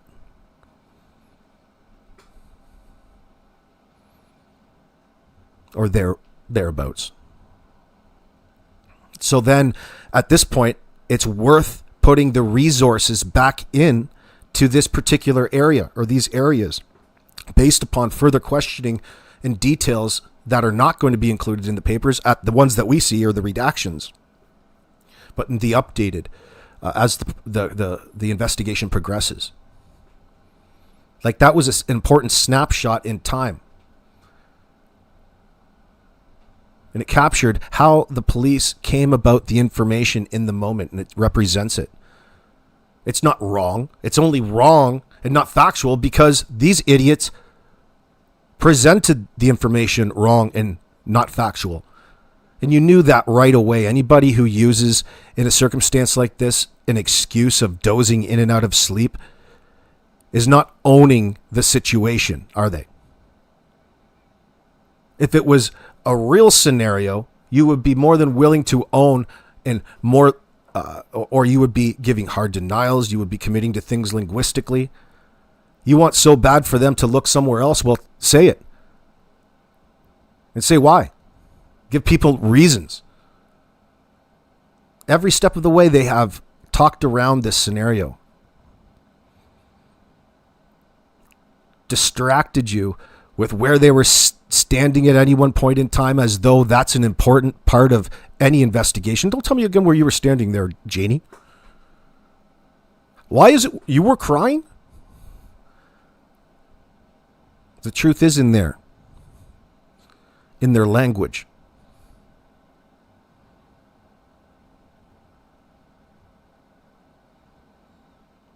Darlene's talking about Wednesday would be check day. He was tweaking for days. You could tell by looking at him on the first day, Darlene. So far, that's factual. And Haley has it right on the money. She called it out. Then, no matter what she retracted, she said it. The damage is already done. In that sense. Not that it's damage. You shouldn't have felt bad by bringing anything forward in this circumstance. The fact that you're even placing yourself in front of Malaya as some sort of protectionary barrier is ridiculous. You need to tell the RCMP what happened and bring some sort of closure to this scenario and bring Jack and Lily home to have a proper burial.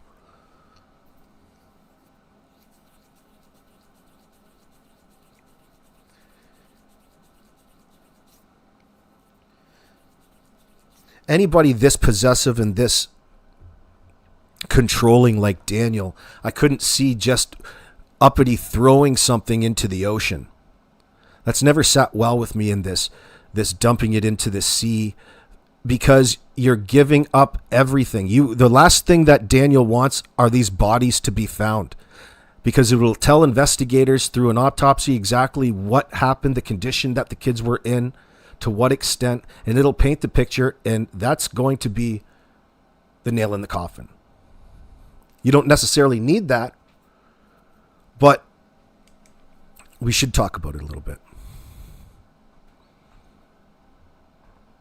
He irrationally wants to believe and hope that the kids are still alive, because that's what you want to say. You want to project some sort of hope onto all of this in spite of all of your bullshit lies and denial. And you're trying to prioritize some sort of custody battle with Meadow at this point in time before any sort of resolution in the Jack and Lily case. You're pissing in the wind.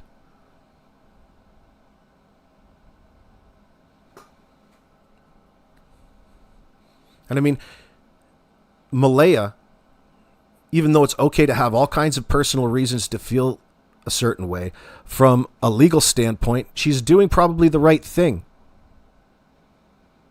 I'd take the probably right out of it. She's doing the right thing and not saying anything.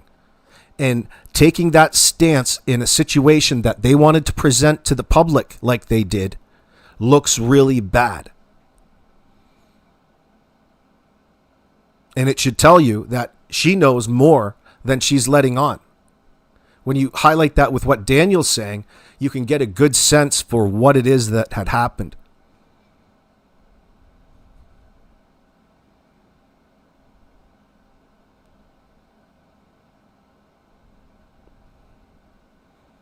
At this point, I don't know.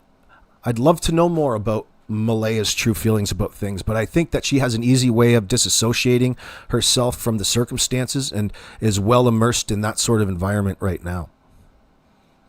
Maybe she's not always going to be like that, but really, you don't need her for too much at this point in time.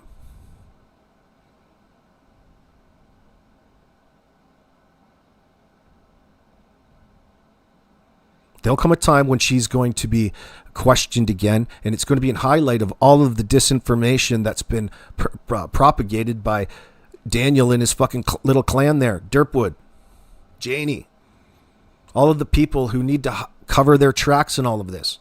Like it or not, you guys are so responsible for the safety of Jack and Lily. You guys just simply overlook it and just put the blame back on them. And the timeline is completely smashed. Not even worth talking about. It's so bullshit right now. I guess you can mention it. But you guys never based anything around your 8 a.m. claim to dispatch, and that's your biggest problem. You wanted to rewrite the narrative with this false story based around what time you called the RCMP, the complete opposite end of the spectrum.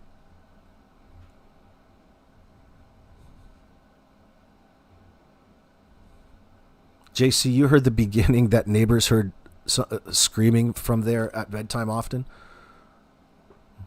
Maybe it was Malaya. Maybe they're having wild sex.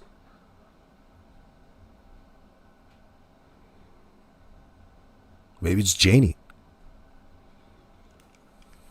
I don't know about that. I don't know if you're gonna hear screams within a trailer like that far away in the bush. You can, like, listen, I lived in the bush. I know how sound travels.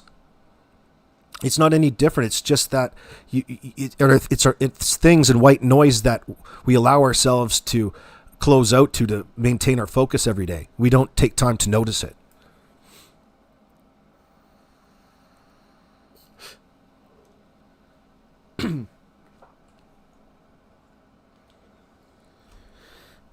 They should have taken responsibility right away and dealt with it that way. You fucked up, and they don't want to own that. They don't want to even be associated with it. They've got far too much blame and fingers pointed at Malaya in this circumstance. None of which I believe. Doesn't mean anything. It's everybody just pointing fingers at one another when in fact everybody there shares responsibility. What exacerbates the problem is the lies and the deception and the evil nature and intent of that deception. And that's Janie.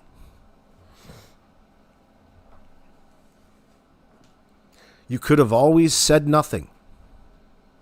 You could have always chosen silence, kind of like Justin is doing. But you choose to deceive and continue to deceive the public on the backs of a 4 and a 6-year-old.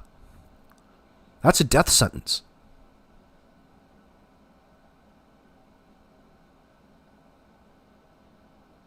Daniel, you brought harm to children.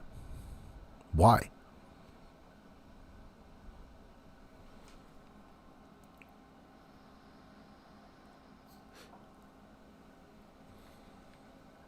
It was probably Malaya, Janie.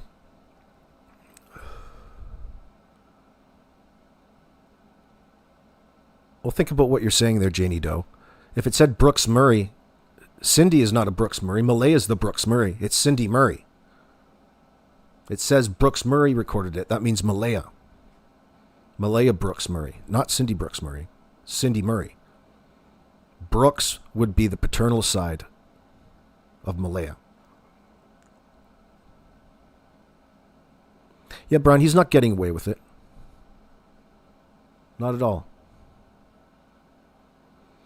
Lisa, you're genuinely surprised that there hasn't been like a protest outside his residence? Lisa, I think that's probably a lot of the fear that they're having and is why they go with such elaborate stories in that sense in front of the media. What do you mean? I just told you all of the information, right? Like he's acknowledging that the information that he's come up with is the only possible info available out there. He's implying that everything that he's saying is truthful. None of what you're saying is truthful or has been, Daniel. Dan.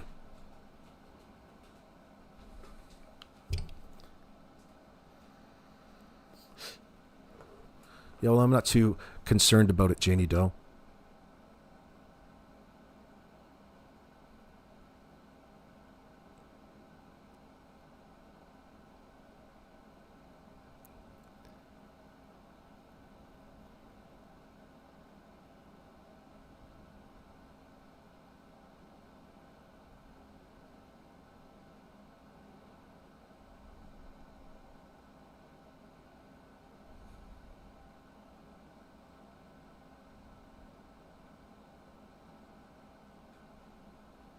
Well, Patty Burns, nobody needs to be out there making public statements in this circumstance on social media anyway. If it's anything worth saying, you have the only thing that you need is the corporate media in that sense. You can call the CBC, you can call the CTV anytime and make an important statement in the most effective way possible.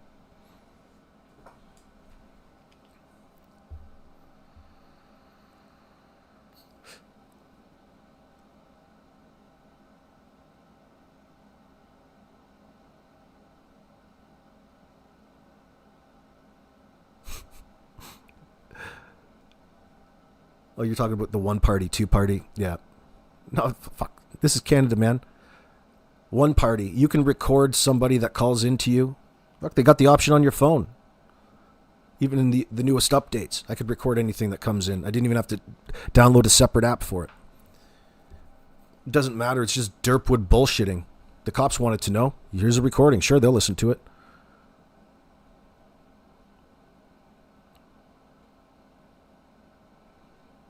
Yeah, well, that doesn't, Janie. Secretly recording private conversations is different. That's like sneaking in with a tape recorder to a business meeting and then going and doxing all of that information or using it for your own benefit. Like corporate espionage in that sense. Nothing with talking about. Think about that. No. You're getting off kilter, Janie Doe. And it's Derwood's conversation. She's got every right to record the conversation coming into her house. Depends if cops need to use it in the court of law or not, if it's going to be accepted in as evidence. But when it comes to finding out information in an investigation, the more information, the better in that sense. Well, what would they arrest him for, Janie? What would they be arresting Derwood for? It's not illegal to be walking around talking about theories.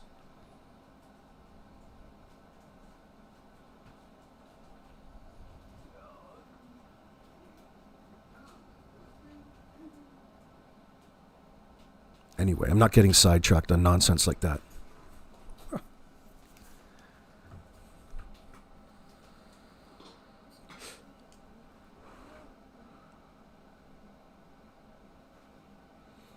JC, you're talking about him being very damning. Locals would be outraged.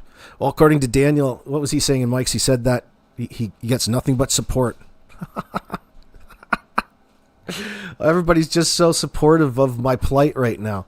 Think about the nonsense and where he puts himself. He's just such a victim in all of this. It comes with the conditioning of being in and out and, just saying whatever in YouTube live chats and social media.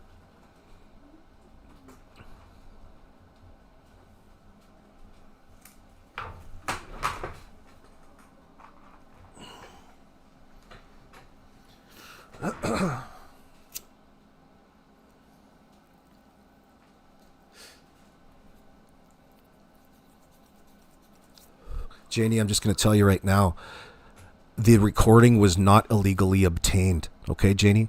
In this circumstance, that would not be considered illegally obtained. It would be considered illegally obtained if I took my phone into like the Blue Jays GM meeting and slipped all of the information about how they pitch all of the batters over, and I took that information and I sent it over to the Seattle Mariners, and they knew it before the next game and things like this.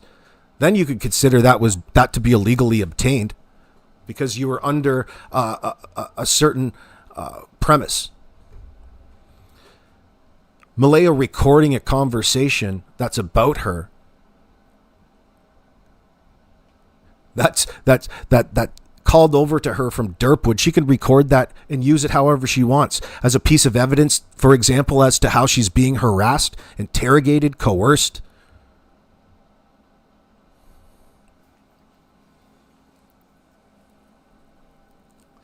Done saying anything about it.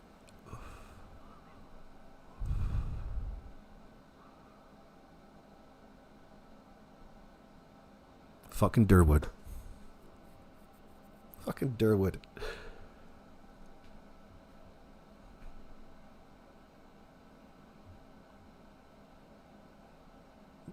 It's not even like it's a key piece in any of this either. It's just it was mentioned.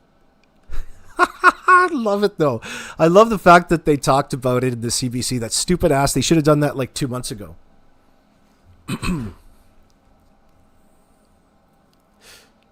Oh, come on, Patty. If you look like Daniel, you'd have difficulty showing that mug all over social media. He always looks like he's having a painful shit. Well, I think that's getting worse. Maybe he's constipated. You can see that he's got a lot of psychological load, a lot of cognitive load.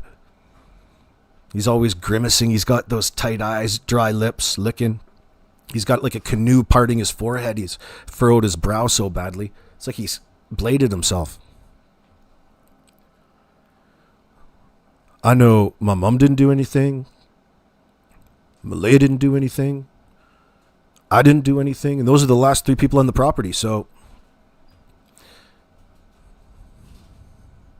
if only he knew about statement analysis before he did all of this. Imagine if he could actually sophistically engineer the statements that he said instead of just being a fucking moron. But some people don't, it doesn't matter to them psychologically because you know, there's ad-libbing and there's a lot to say about being natural and using your natural language. But when you're guilty in all of this, fuck boy, you're making a huge mistake, Daniel. Making a huge mistake thinking that you're going to get away with any of this. That tells me, like, even Daniel knows that, guys. Daniel knows that he's out of his element. Daniel is not comfortable. Daniel has to maintain his lies. And that's why there's these updates on the CBC. It's such a bizarre scenario to even observe that he's out there speaking on behalf of any of this, right? But he is because he's got himself into it by trying to make himself look innocent the very first day when they put cameras on him. They normalized it in his life as though he was actually making a positive contribution to this search. Or at least doing something rational and reasonable. Hold on.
Oh, it's a beautiful day out there for October 18th. It's 21 degrees here. What are you saying, Lori Green? But all I hear is pathetic messages. Some on social media and family members on social media talking. Think about what's going on in parallel with this Emmanuel Haro situation. Think about how pathetic the sister in all of that was. Do you remember her taking to social media and talking in depth about how she doesn't believe that her brother could be possible in doing all of this, and how unconvincing she was, and the flawed logic that she wanted you to subscribe in as to validating their innocence?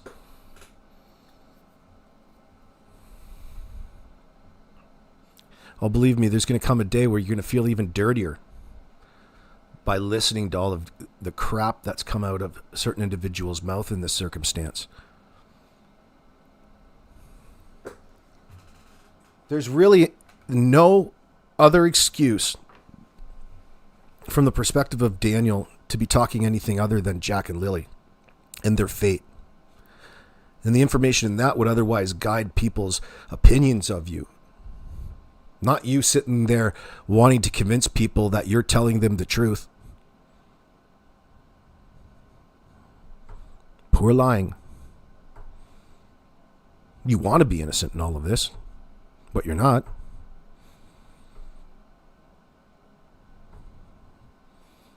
I think there's a lot of interesting details that are still obviously under redaction and all of that. And it has to do with the conflict that was going on between the families at the time, specifically, but not restricted to, the battle at the end of the driveway.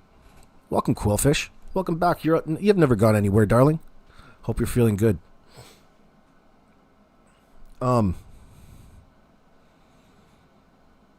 But it goes into greater detail about what would otherwise be, or could be referred to as, the motive here, and the relationship between Daniel and Malaya. That's all redacted from both of them. So they had an opportunity in the moment to speak about the other person and about their in the moment conflicts. That's going to be interesting. I didn't expect there to be two. What's damning about all of this is that there's two people, eyewitnesses, that are essentially not in that paperwork. Okay? It doesn't matter about the language used specifically in the paperwork, but you know that the police probed into it further and there's actually answers for them. They've got two people that shot down their official narrative in that sense. And it all has to center around what they were doing Thursday night. Really, after 3:11 p.m. right to midnight.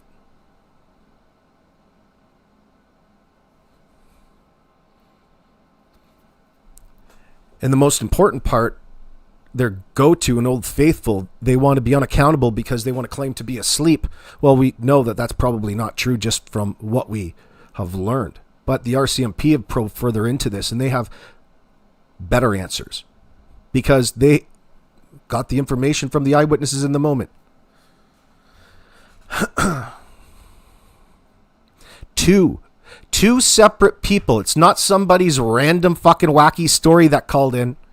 There's two people, dude, and one of them named you. Holy fuck, how are you going to get out of that? That's like a hell of a hold, man.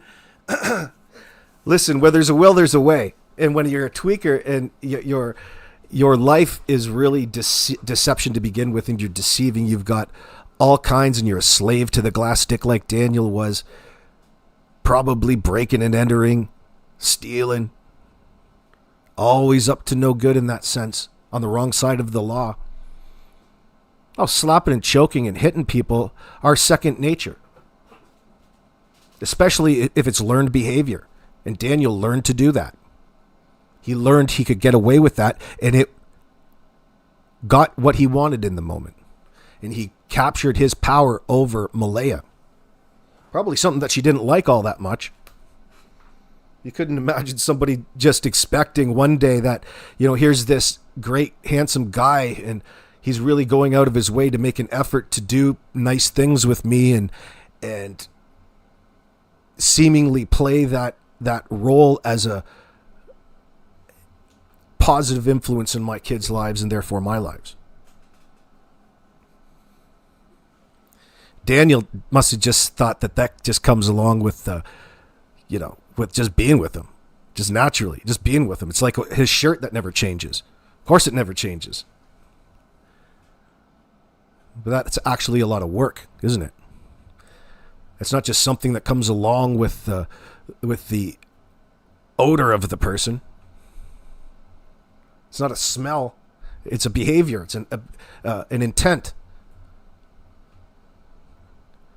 The problem with that is that Daniel has never learned to love himself in that circumstance, in this situation, to be mature enough to handle a situation that he sees the benefit in.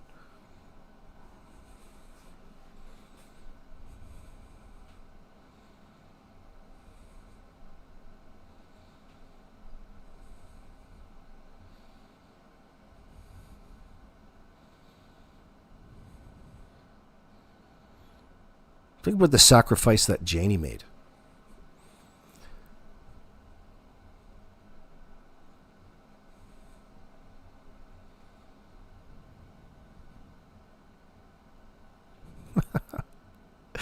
This Janie cracks me up. She's something else. Shit. Every day. Could you imagine living there? It's not ideal for Janie. And I can't imagine Janie just putting on a happy face and getting on with things and enjoying life. Listen, she's being lied to and she's not going to fucking like that one bit. Yeah, she's doing this because at this point in time they have to, but there's no clear... She's probably not anticipating the fact that Daniel is an addict in that sense. I wonder how far along that she got before she started to realize that Daniel had a problem. And it wasn't natural. It's induced. Or maybe she never has acknowledged it. She's just been conditioned into believing that his tweaker behavior is something that is just normal.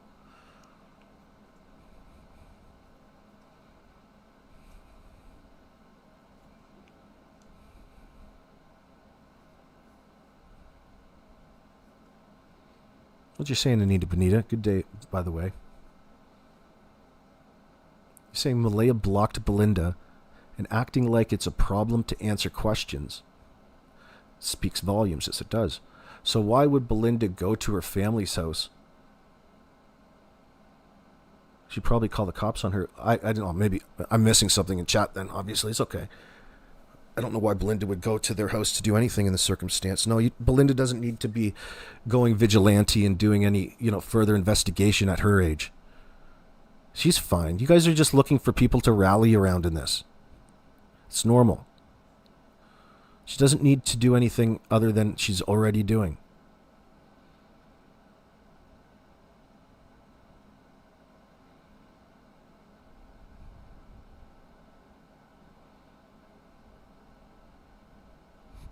Denise. You can be... I don't even want to have that conversation about that.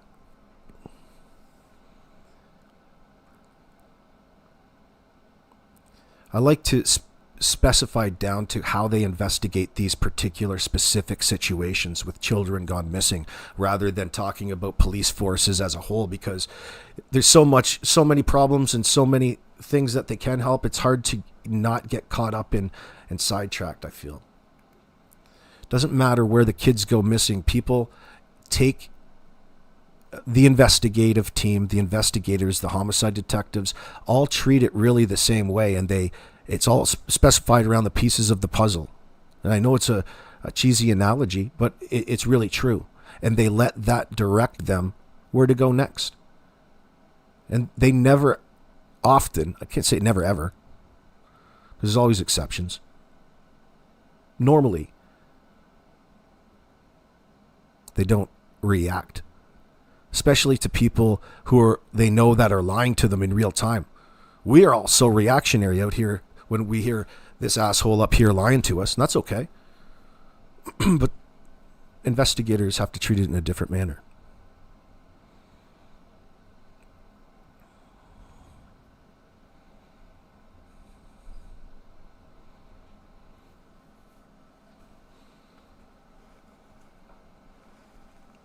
Nadia Kuzan, this isn't a political live chat, especially when it comes to people like who you're mentioning.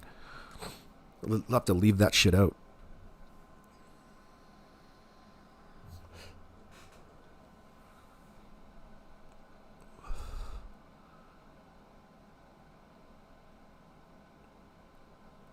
Too much agenda, too many agendas at hand, and I dislike the agenda. I'm too old school. You don't have to be old school to not like the agenda, though.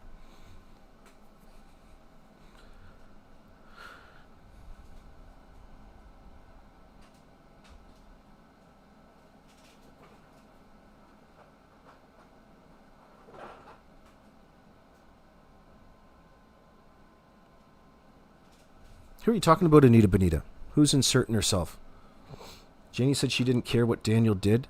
That was his business. Yeah, she says that in her language, Half Moon. She's also saying that she would, she would defend Daniel regardless, any situation. She made sure to mention that she understands. She would defend her Daniel, just like Daniel's here defending Jack and Lily. How is he doing that, I wonder?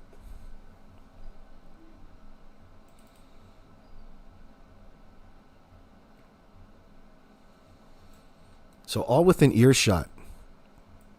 Really looks like something like that from around Jack and Lily's house.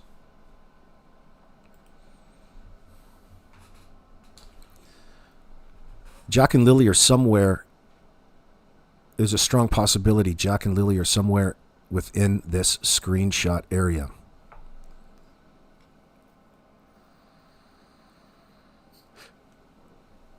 Well, it just so happens that this support group, this volunteer group, can I share this? Yeah, I'll share this right here. Here's a link. Hopefully, it's probably going to be too long. It probably is. I'll put it in chat, but you can find it on my community post. Yeah, it goes right to it, Google Earth. But they're so eager to start off chalking all of these inland bodies of waters. Well, that's what it looks like around the house. I've got them all marked off as according to Google Earth. And even named, by the way.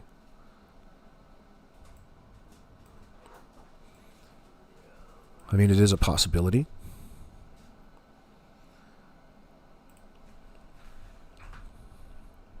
Daniel knows a spot.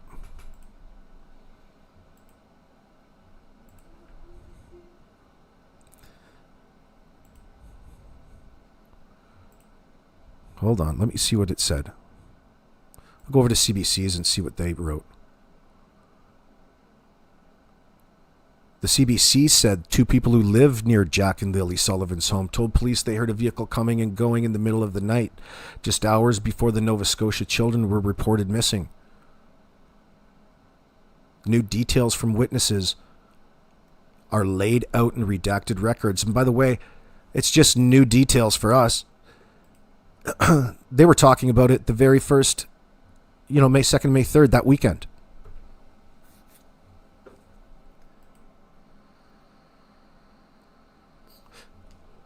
The documents contain court applications filed by investigators for permission to conduct searches for phone records, banking records, and video related to the case. That's it. They include unproven statements made by police. Unproven in a court of law, that is. Lily and Jack were reported missing on the morning of May 2nd when police received the 911 call from their mother, Malaya Brooks Murray. She told police they had wandered away from their home in Lansdowne Station, a sparsely populated community about 140 kilometers northeast of Halifax. The siblings lived on the property with their mother, their stepfather, old Danny Martel here, and the couple's 1-year-old daughter and Martel's mother, Janie. They had her living out back in the old RV that doesn't run. It's one thing if you could drive it. then it's something to be. That'd be okay. But it doesn't roll. It doesn't move anywhere. A broken down RV. On May 9th, 2 constables had conversations with Brad Wong, a hero thus far in the case. A hero thus far in the case of Jack and Lilly Sullivan, who lives near the home. He told them he heard a loud vehicle. Loud vehicle, could mean a lot of things, but it's a loud vehicle. He heard a loud vehicle coming and going from the area in the early morning hours of May 2nd. He said his residence is at an elevated position from Daniel's residence, and he could see vehicle lights over the treetops, said RCMP Corporal Charlene Curl in a written request to the court. He said the vehicle left 3 or 4 times after midnight and into the early hours of the morning. He said the vehicle would drive off in the distance and then he could hear it stop and then return. He said it remained in earshot the entire time. My God, I fucking think I just had like a true crime orgasm. My God.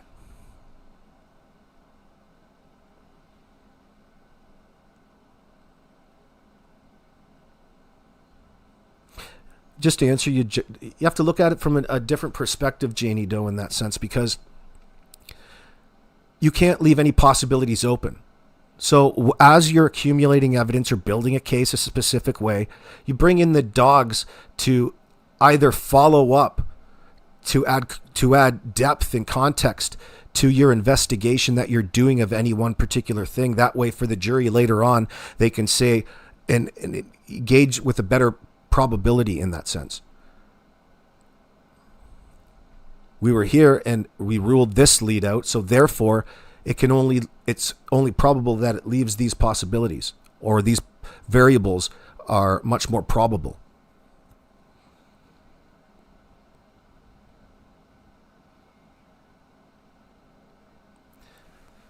Like, it makes me cream my jeans. You're talking about in my chat, Half Moon. Who said that? Who said that? That's Anita Benita. That's okay. That's funny. But you're right. I mean, when you're trying to look for Jack and Lily, it's hard not to take this statement right here and go, oh, shit. Within earshot of that area means that he can't be very far. It's probably, I don't want to start saying that. I want to start shooting from the hip. I want you to think for yourselves. I want you to get motivated to get out there and search. That is all you need to know. Listen, there's no reason whatsoever. This information is backed up by 2 people, not just one. It's just not one person coming forward with a ridiculous claim. This is some fucking information. You think that if old Daniel was innocent of any guilty or wrongdoing in all of this, he would be chomping at the bit to go find Jack and Lily and buying on this tip. I wonder who that could have been. But no, he wants to dismiss this as utter nonsense. Oh, fuck. That tells you, right? You know, what an indicator right there. You're like, oh, you don't even want to acknowledge the fact that here's this great tip coming forward that might implicate, or you could position yourself well ahead of time to say that was obviously somebody else, because he could have got confused. Maybe it was another car that sounded just like yours. It would be better for your defense. But the fact that you're still at this juncture trying to avoid any sort of culpability in a situation that you cannot avoid, like you're avoiding. You, at some point, you have to own the situation. And there's never been that moment. Every step of the way, it's 100% put back onto Jack and Lily, the kids, and then Malaya. There's a priority. And then they're vicious in defending this nonsense. And yeah, they're doing it because they don't know any better. Fuck, if you just knew the bare basics, you could have navigated that a little bit better and would at least give somebody something to latch on to believe in your story. All they need is one thing, Daniel, and there's nothing. You've got nothing believable about the claims that you're coming forward with because there's just too much.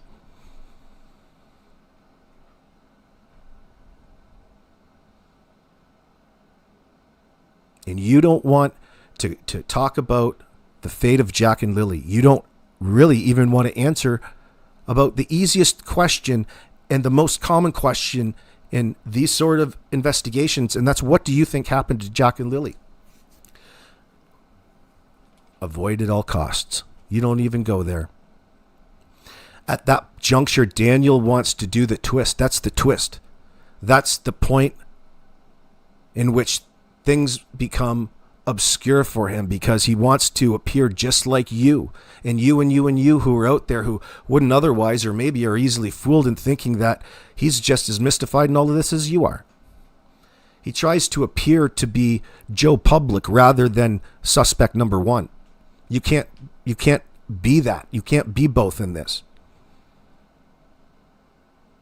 You were there. You were the last people to see Jack and Lily alive. You were in their lives. You know every intimate detail about their lives for the past 2 years.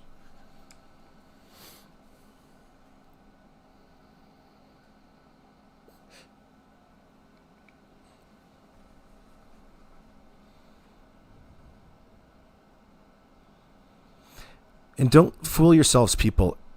Don't fall into that trap thinking, why don't the RCMP have them behind bars? Yes. Yeah, it's fun to think that. But there is an answer to that, and you can answer it for yourself. It's because the RCMP and most other agencies never really behave like that when they're approached with a situation. The cops don't get, and they don't put themselves in a position to be gaslit, especially when there's 2 children gone missing. That's why they came up with this addendum to the Missing Children's Act in the first place. That's listed in the description of this video, by the way, I believe.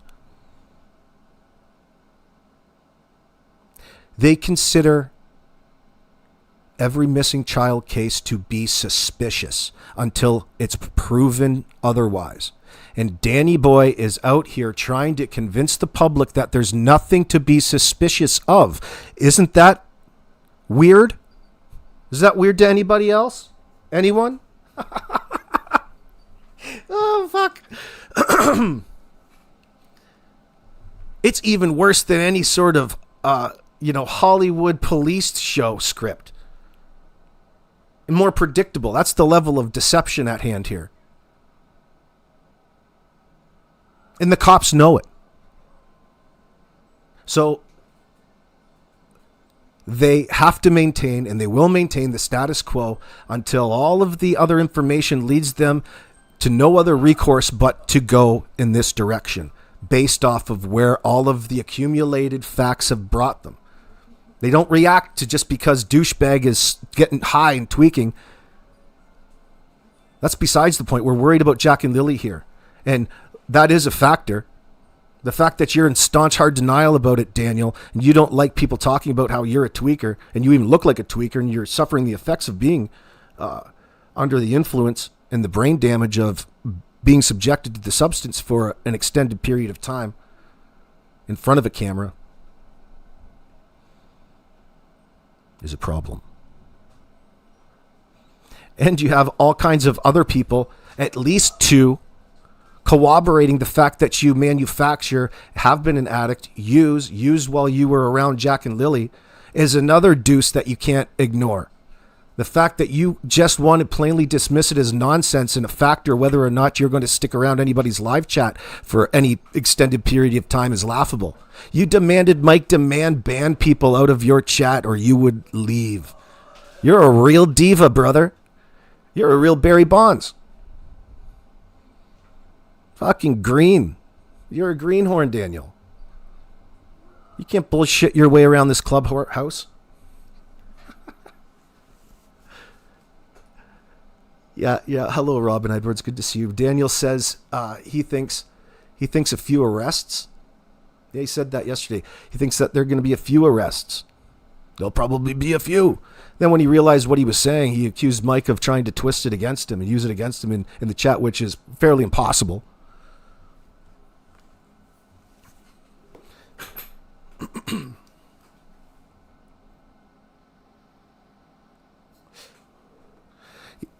Yeah, Jenny Doe. Daniel's been doing that since the get-go. He's been talking about, remember way back in the beginning, it's so obscure, in his first CBC interview in studio, where she brought up the fact of this neighbor who said this. He's been there, with this say, allegations since day one, and he's just been simply dismissing it as absolute nonsense. No, that's not how it goes. If only it was that easy.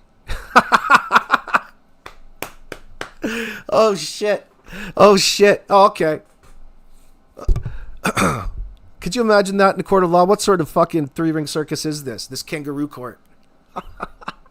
If it only was that easy. It's nonsense, Your Honor. Oh, thank you very much for clarifying that, Daniel. Think that the judge is going to give you a pat on the back while you're up there? I wonder if you'd take the stand in your own defense. That's the next question. Maybe Mike should have asked that yesterday. Oh, shit. Oh, shit. Well, he's elevating himself to be in a position to claim, to want to help you. He's like a wolf in sheep's clothing. And people have to play along with this facade in order to get any sort of information out of the guy. Like, get the fuck out of here, dude. We see the games that you're playing, but it's fun to sit back and observe. And I'm sorry that Mike had to be the one in that position. And after watching Mike in that position, I kind of think a little bit differently of Daniel Turkey in that sense. Because you can't look good when you're in a situation like that talking to Daniel Martel. It's too much of an emotionally charged scenario a lot of times. But at some point, you've got to give and play the game with him in order to get some information out. And he thrives off of that game plan because he utilizes that as an example as to what's right or who's right and who's pushing the right narrative. And he uses that to help steer and direct his perceived image out there. And the sheer need to do that would tell you that he's got a need to cover up his culpability and his guilty knowledge as to the real facts surrounding Jack and Lily and all of the holes in the timeline. He wants you to get to know him more so you humanize him and allow your senses to be fooled into believing that it's just the way Daniel is and he's forgetful, and you're more likely going to accept all of the holes in that fucking Swiss cheeses of a timeline that he's told police. We know these games. I just don't like playing them. But I'm glad that I was watching it yesterday. That's when the CBC dropped this information. And I'm telling you, I had to take a double check because I thought Daniel Daniel had to say something. He couldn't look like he just bailed out of the live chat. It took him by surprise, I would say. I would explain a little bit. He wasn't expecting that. But he had some answers, and it was complete nonsense. It's because these neighbors just hate his family. Well, they probably do now, considering they know that you're fucking lying, and they know they're a lot more trustworthy, and we don't even know them than you are. And that's just a little bit of information that was redacted. Imagine all of the things that we don't know at this point in time. Oh my God. Holy shit. Holy shit. Like, I was so excited when that dropped. I had to go and grab bacon and eggs out of them. I had to go nourish myself. So we made bacon and eggs right away to celebrate. Like, oh, damn. That tastes so damn good. It's a reward to yourself.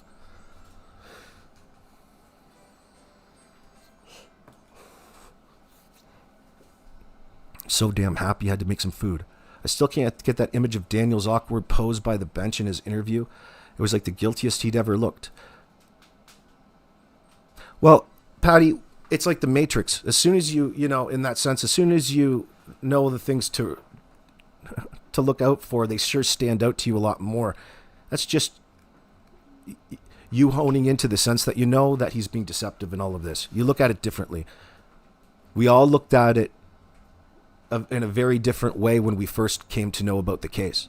And you're open to all possibilities. You don't know what the heck's going on.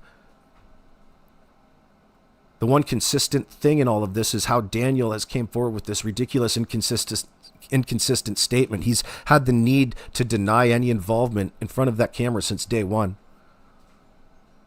He's trying to emphasize to the world just how hard it is that he's looking for no apparent reason in these areas that are surrounding the home. That makes no sense. People can see all of that. But He wanted that to somehow represent how traumatized he was and heartbroken over this situation. Well, what situation? And it just turns into a big shit show because they really are refusing to acknowledge the key points in all of this, and it's Jack and Lily. They want to talk about this and it and refer to it loosely. And every time you get them honed down into that corner, it's a deflection. We can see what the RCMP have to put up with. So therefore, they have to let the chips fall where they may and get their information. And that it's not to come back and get clarification from Daniel again. It's to build a case against you because the lying is already acknowledged and done. And they can demonstrate that long after the fact through the redaction process in which we just went through. Because you can put a timeline to when people were saying what and when to the police themselves, but demonstrated after a fact, this is what happened after you unredacted it. If you have to, if you need to emphasize a point.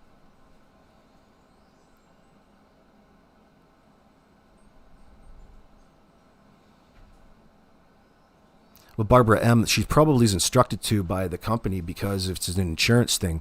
What if she gets hurt by Daniel's helicopter hands? He's got these hands flying this way and that. Do you want to watch that? You want to take a look at him and see how he's dodging these?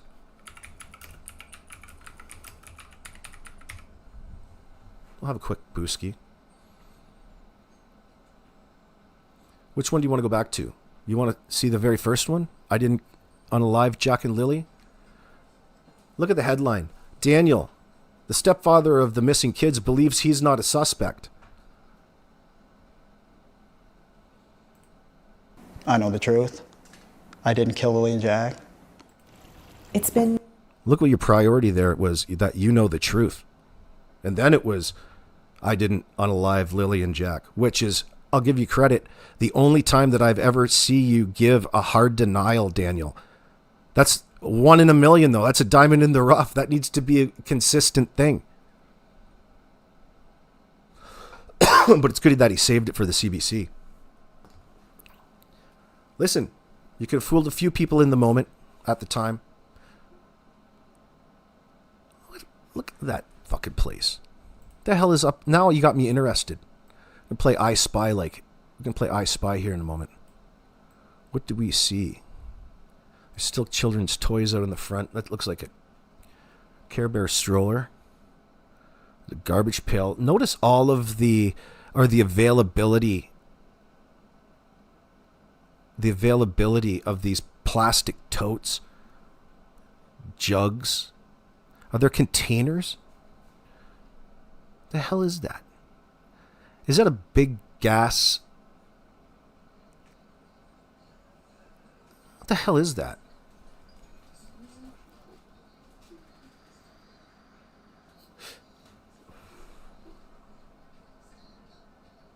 I can't figure out what the fuck that is.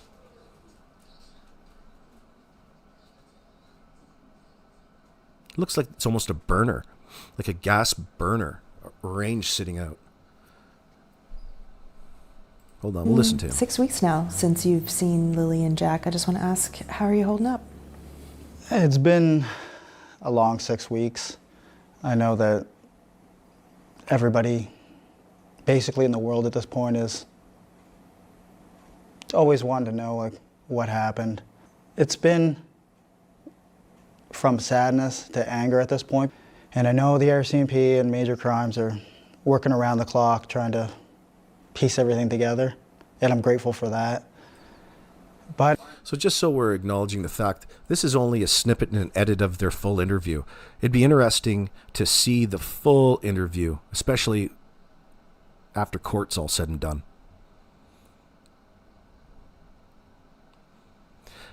It's also worth mentioning at this point in time, too, that the CBC edited this from the original version, and you can find the original version if you scroll down on my videos way back to the beginning of the case when this first happened, about Daniel in front of the CBC. Remember when Daniel said that him and Meta would be visiting Malaya when she's in prison, in that sense?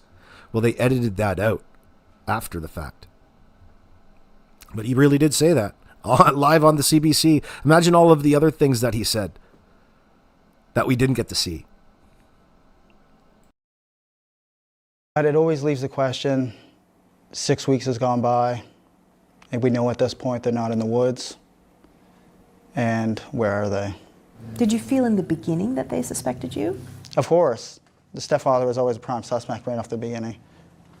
You felt that from the beginning? Yeah. But you don't feel that now? No, I don't feel that at all. Do you know why he doesn't feel that, looking back on this? Because they don't have him in handcuffs now. He's the one that wants to push around this ridiculous, flawed logic about if they would have been suspicious of me, I'm innocent, because if I was guilty, they would have had me in handcuffs by now. And we know that the RCMP have been approached with nothing but nonsense and lies when it has to do with their alibis leading up to the circumstances where Jack and Lily disappeared. And they can't nail down a specific timeline. And he's up here talking about how they don't think he is a suspect because they don't have him in cuffs yet. Meanwhile, they're spending all of this time building a case against him. So you're not representing your knowledge about the legal system very well, Daniel. You're just going on hopium. It's baseless and ridiculous. And think about how illogical it is. He's grasping onto that like grim death. Oh my gosh. I asked for the lie detector exam, the polygraph exam. I gave them my phone. I told them So you've begged for this polygraph exam because it's supposed to be some sort of representation as to you being innocent in all of this? Hardly. It's just a part of the process. And you'd be going through it whether you wanted to or not. It's so ridiculous that you're even here using all of this as leverage to garner people's sympathy and spin it in a way that somehow it means that you're innocent of any wrongdoing when it comes to Jack and Lily. Doesn't that worry you? Doesn't that signal to you that he's in real desperate need to make it appear that he's innocent? The only thing he's got is a misrepresentation on how things actually work. And he's asking you to believe things. And he's asking you, people who don't know any better, just to put your faith in him because can't quite figure that out. I do drug tests because there's a lot of rumors online about a drug party. Mm-hmm. I know the person that said those rumors, and it was just to take the heat off themselves.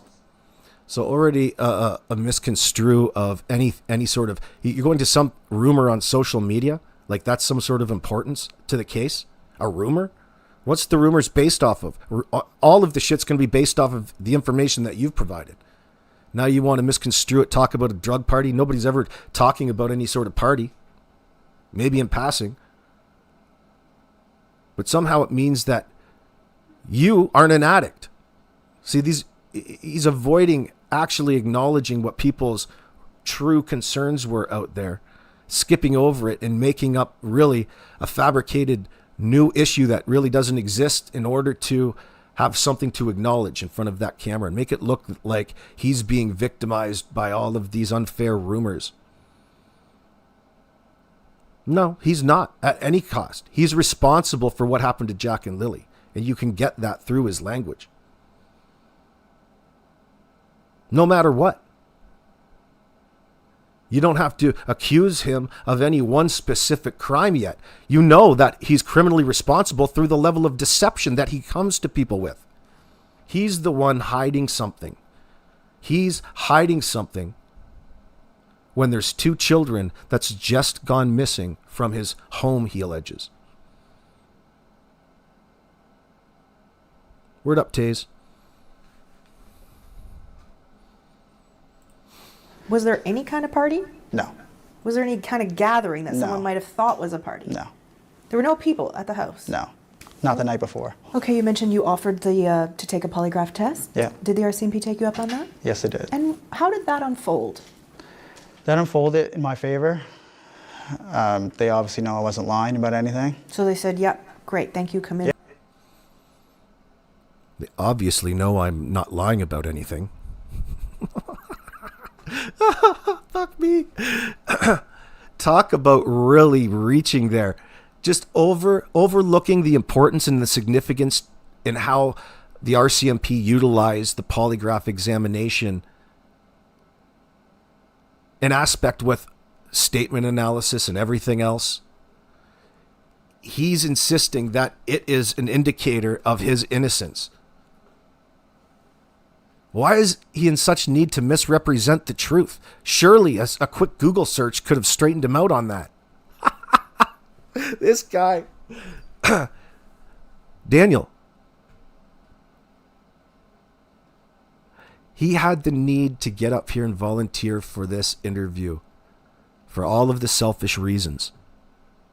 It's that same selfishness that he got so, it's this sort of individual that reacted in some way towards the inconvenience of having Jack and Lily in his life. Was it because of Janie's constant disparaging comments towards Malaya and her parenting skills? Did he start believing in all of that because he's really got an immature sense of what it is that it takes to maintain a healthy, happy household, happy wife, and a happy life and everything? Well, I'll guarantee you, it wasn't anything that he promised Malaya. That sounds like a darn country song. You can see how immature the relationship is. So there's hardly any thought put into it. It's not going to be very successful without a little bit of work. But he's too busy delegating what's her responsibility and what's yours in that household. And that probably has to come from old Janie. It has to come from somewhere. You would think that would come for Janie, and you would have to take her input because you can't rightly stand up to Janie in that environment. She's already sacrificing enough. You've got to take it. You've got to take all of her scrutiny and all of that anger that Daniel bottles up. It's got to get turned into something. It manifests, but I think it probably rarely went on to Malaya because she's always, or most recently, holding Meadow, and she's really walking around with a human shield in that sense. Not to refer to her as a human shield, but it's not easy for Daniel to up and just, go upside her head when she's holding a child. It's too human for him. He doesn't want to put that onto his kid, but he's got no problem treating Jack and Lily like shit.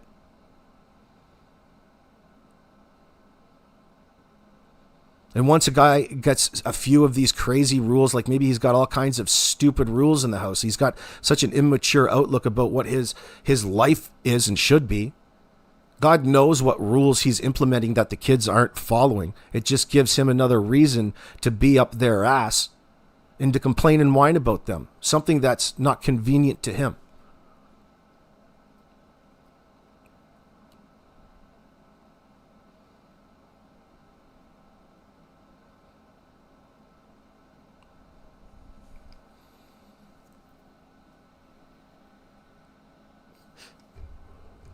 I'm not even worried about that, Amanda Graham, about this ego boost that you guys all worry about. No, he's scared shitless. He's out of his element. And what he perceives as confidence to go into the next one is just desensitizing himself to think that this is at least better than sitting back and silent and letting everything come to him because of all of the unanswered questions.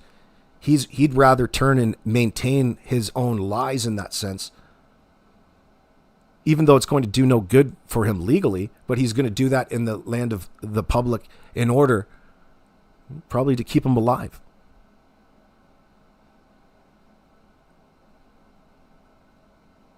He knows what he did. And we know he knows what he did. We know he knows we know. Janie consistently describes Malaya as holding Meadow, but can you imagine Daniel trying to parent two small children? Not at this point in time, Julia. Not with what we're suspected of now, not knowing what we know now. I'm eager to know more information, of course. Shenanigans is saying the minions are out to discredit the neighbor, but I think they are telling the truth. Oh, absolutely they are. Justin also said he had video of cars on 289. It's on dispatch. Man, wouldn't that be interesting, Shenanigans? We're going to know at some point. We're going to know at some point.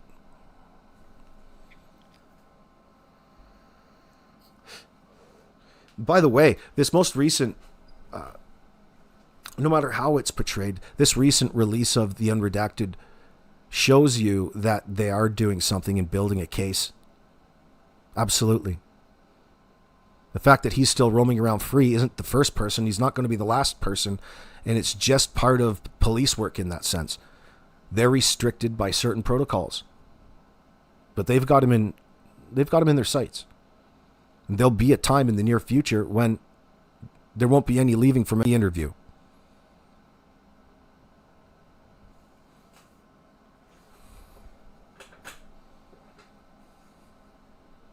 For a polygraph test. Yeah, it took a little while to set up, and When did you do that test? I don't know the exact date, but that would be at least 3 weeks ago, probably. So roughly 3 weeks after the disappearance. Yeah. And I think most Canadians wouldn't have any idea what's involved with that. Can you describe the process? You go in and just tell us right from the start. We go in, sit down in a big comfy chair, and they have multiple sensory pads. You have them underneath your forearms, you have them underneath your butt, and you have them underneath your feet with your shoes off. You have a sweat gland on one finger. You have a measuring instrument for blood flow that goes in and out of your hand. And you have a cuff on your arm for blood pressure to measure your pulse. Were you nervous? Yeah, I was extremely nervous. Especially with the first question they asked you, did you kill Lily and Jack? That was the first question they asked you. Yeah. Yeah. What went through your mind when someone's asking you that question so point blank like that? Your mind has a massive release of chemicals, I guess you would call them. It's like your stress levels just astronomically through the roof, and your body doesn't know what. What are you describing here, an orgasm? So far you've told everybody that the chance of having false positives in this polygraph examination just shot up 100% because of the level of anxiety that you went in feeling. Doesn't matter. It's just an opportunity to observe you answer these questions for the officers. Of course, you passed. Yeah, Daniel did such a great job answering that question. Wow, what a fantastic guy. Man. The fact that you're behaving as though it was a get out of jail free card in Monopoly and behaving and directing it as though that you're not culpable in this situation is all of the behavior that they wanted to see after the fact. Watching you and how you respond to it is its purpose. No matter how you respond, there's no way you're going to pass or fail this.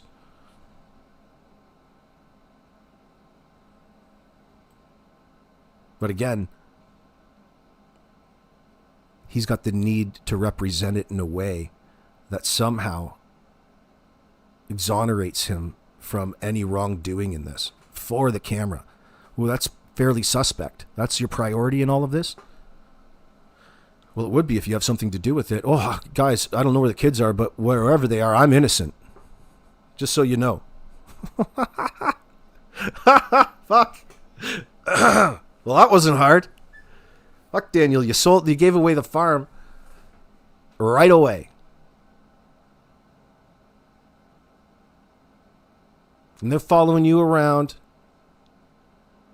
letting you take them down all of these different paths in an attempt to make it look like you're just so concerned and wanting to mimic what it would look like in a real search for kids should they've just wandered away. And all of this time that you're so certain that the kids wandered into the bush, all up until there was no other recourse but to acknowledge that you don't think the kids are in the bush because you didn't find anything. Then you wanted to blend in like a chameleon with the rest of the world. Oh, I'm just like you. I'm just like you all. I got no idea what happened. But whatever it is, they walked out of those back doors themselves. It's all on them. I was in and out of sleep. Fuck, they would send you in front of a jury, buddy, just with that defense. You talking about being in and out of sleep and half cognitive throughout all of this? Yeah, that's good enough to get in front of a jury.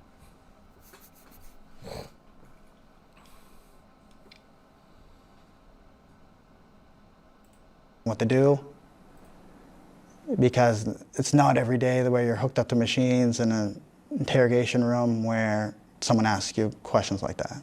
What other kinds of questions did they ask you? All the questions pertain to the death of Lily and Jay. Are you accessory to the murder of Lily and Jay? They were all. So all of the questions assumed that the children are no longer alive. Yeah. Can you spell accessory? There were no questions at all about, did you take them somewhere? Could No. they be somewhere? No. The police have done a number of polygraph tests. They've done 53 formal interviews. Do you know who these people are? Yeah. That's a lot of interviews. It is a lot of interviews. A lot of them are my family, people that live in the area. And those interviews, typically, my interview was 4 hours. And a lot of the interviews from my family were 1-2 hours. So there's a lot of time taken up, and they ask detailed questions. Do you know who else actually took a polygraph test? I mean, I do, but I'm not going to say anything that's going to impede the investigation. Okay. When did you find out the result of your test? Immediately right after. What did they say to you? You did a good job, you passed. And how did that feel? Good. And did you feel that there was any further suspicion on you after that point, or was that sort of conclusive? No, that was really when I seen the turning point for it's starting to taper off with investigators. Do you know if Malaya has taken one? I don't know if I can say it, but I will anyway. Yes, she did take one. Okay, she took one. Do you know the result? No. RCMP wouldn't let tell me I asked. You said you feel like everyone in the world wants to know what happened to Lily and Jack. Yeah. Why do you think that is? Why do you think this is getting so much attention? Well, just the mysterious and nature. No such thing as a mystery. The fact that you got stupid here talking about the mysterious nature of the disappearance is what he's wanting to say. He's wanting to imply just how mysterious their disappearance is, a person who doesn't want to come forward or establish any timeline leading up to these children's disappearance. You're talking about a mystery? There's no such thing as a mystery. No such thing as a mystery. Of everything and how strange everything is. The RCMP, you know, I mean, they have to keep a tight lip How on strange everything is, how strange you are. How strange you're acting. How weird you're behaving. Tweaker, tweaker 19. Psh, psh. But Ring. there's a lot more that meets the eye with the case. Is there something that you think Uh-oh, retard alert! Retard alert, class! the public doesn't know, that you can share, that you want the public to know? That's a hard one because I don't want to impede the investigation in any way. It is still a missing persons investigation. It hasn't pivoted to any type of criminal investigation. But the kids were seen the day before. I know a lot of people didn't know that. I still see a lot of stuff online that the kids could have been missing for days. They were out of school for days, and they were seen in the Glasgow area on camera the day before this appearance in the afternoon. Where was that? Well, it's funny how he goes right to that CCTV and not to, Cindy's phone call, the alleged phone call that was intended for the children, or for Cindy to see the children, that is. Nobody ever wants to refer to that until further probing. Even Daniel, in this circumstance, doesn't even want to reference any of that. Why? Why isn't he talking about the 8 o'clock disappearance, that the kids were last seen at 8 o'clock? Don't like to stick to any particular timeline at any one point in time. I don't know if I can say that, but it was near the Highland Square Mall. Was it with you? It was with me, Malaya, and Meadow, and Lily and Jack were there too. Don't know if you can say all of this information. This is all information about your own alibi. You should be an open book at this point. Oh, I got to protect it. I don't want to mess up the investigation. No. No. There's no information that needs to be protected by you when everybody's looking for the kids that were last in your care. The old disappearing kid trick. Not Tyrant. He's misrepresenting what the polygraph was for in the first place.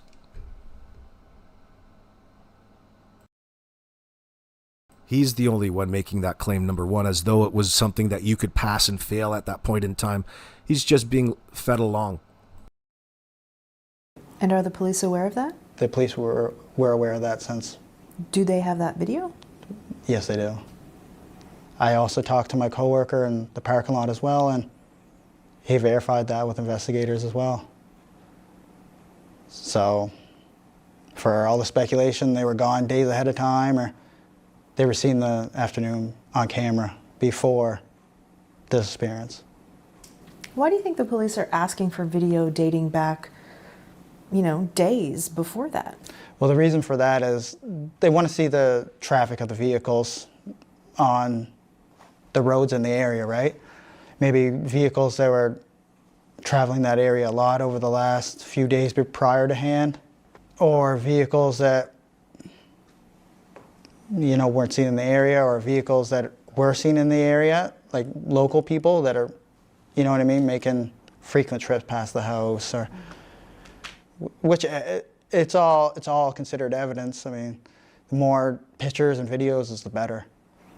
They say they have hundreds of hours of video. Mm-hmm. Do you know if they found anything on those videos?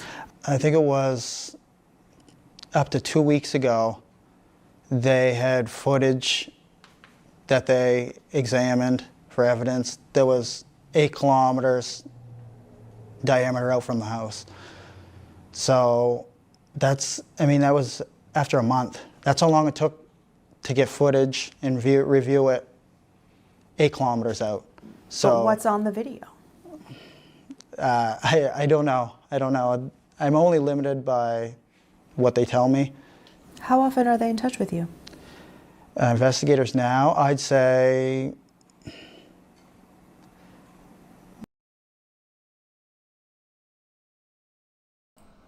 So this 8-kilometer diameter and distance from his property, that would fall in line. Where are we here? There we are. 8-kilometer distance. You're talking about within earshot.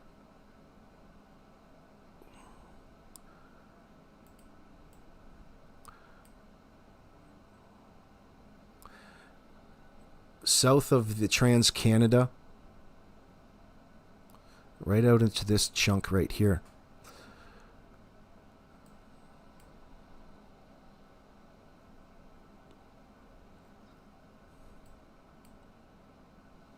And again, these abandoned mine shafts would be under that particular locale. That's fairly close.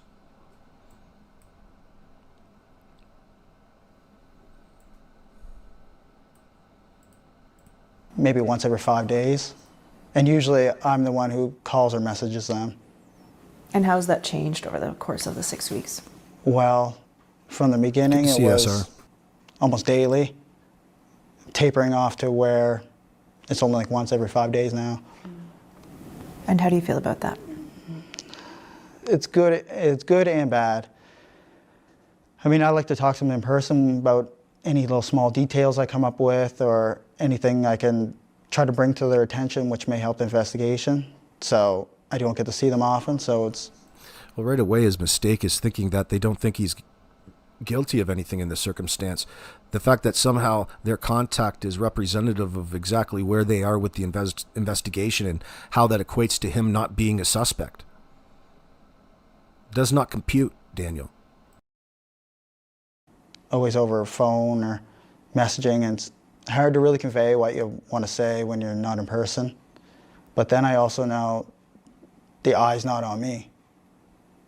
The investigators don't see me as part of the disappearance. How do you know that?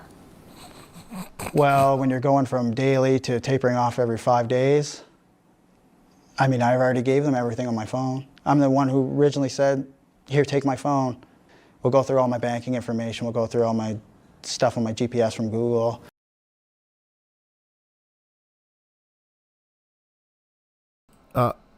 Unfortunately, that's not true, is it? Not according to the way in the order of operations from the paperwork that you so love to reference all the time. In fact, the police, the RCMP, had to probe you for it. It's not like you volunteered it right away. Danny here is making it seem like he volunteered all of this to sort out any confusion in the circumstance, when in fact, the initial stories that you told police were flawed and misconstrued and required further follow-up to try to establish the timeline. Finally, probed to verify through your transactions that you both went through on your phones.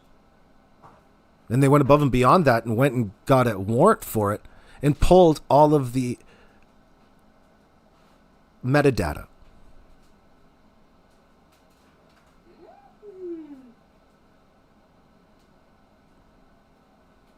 So it's not an accurate depiction of you being cooperative whatsoever. In fact, it's just overlooking the fact that you misled police in the beginning. Not like it's the only time. It's just an indicator of your deception. That in the moment you can excuse, no problem, because you're after information. So lie away. It's going to only be held against you.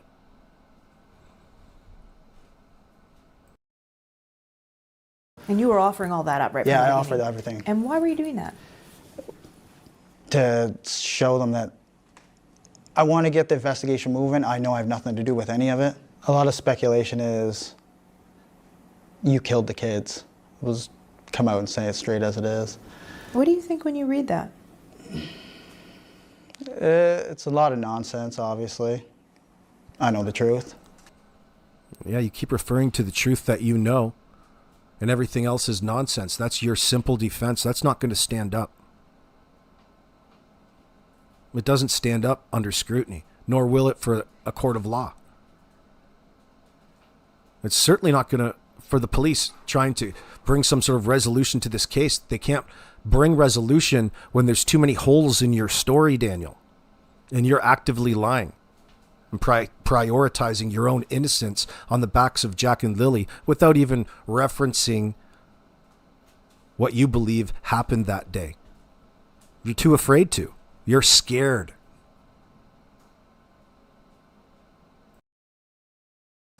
I didn't kill Lily and Jack. And I just think a lot of people online they're seeking drama. That's the main thing. And by the way, Everybody- I'm not referencing that you're too scared to come out here in the public and say it. You're too scared to tell the RCMP the truth because it'll lead to your prosecution. Okay? It's not important that you come out and talk in Mike Demand's live chat and try to sway him through him, manipulate him one way or the other. But the act of doing so is almost irresistible to watch because it speaks to your culpability in this situation more so than anything else. No matter if there is one or two or three foolish people that want to defend a child unaliver. You have every opportunity to rid yourself of the burden of scrutiny by providing the police with an accurate timeline leading up to the disappearance or your call to RCMP, but you refuse to do that. And in that refusal, there's 2 eyewitness statements contradicting directly your narrative of the minutes and hours leading up to what you say is the voluntarily disappearing children. And your report 2 hours later, apparently, to 911 or the RCMP. It should be very easy and really take up most of the narrative and the talking points on any interview. And that would be the timeline leading up to, because a true person who was really being victimized here would be so obsessed on all of the things that they did wrong and could have done differently in order to not be and not have been taken advantage of and exploited. But none of the focus is on that because you're too afraid to linguistically commit to it. It's not a possibility. You just want to suggest the possibilities and let people just assume. No, no, no. No, no, no.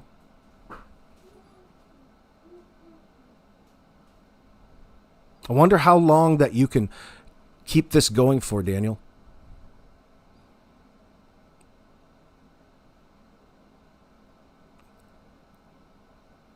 It's somehow satisfying to see just how little context that you're able to provide in this circumstance. And anytime a person like you in your situation provides or lacks to provide any sort of context and just bases everything off claims and hope, what happened there? It's a true indicator of guilt. Now we need to get on to what it exactly is or where the children are. But in order for you to get there, you're going to have to acknowledge or own what it is that you, Janie, are all responsible for actively conspiring to cover up and admitting to a crime in that. So how are we going to get to that point, I wonder? How are we going to get to you talking about where Jack and Lily are located at this point in time? I wonder what you're going to say at that point in time. I wonder whose fault it's going to be then.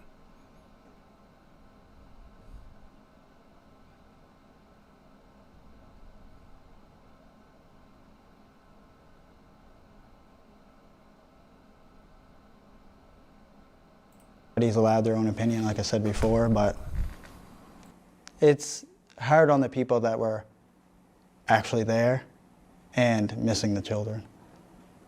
Still haven't got to see any of my kids, including Lily and Jack, and that's been really tough, going from a family of 7, including my other 2 kids that live in Halifax now, going from a family of 7 in the blink of an eye, your family's ripped apart and you're left alone.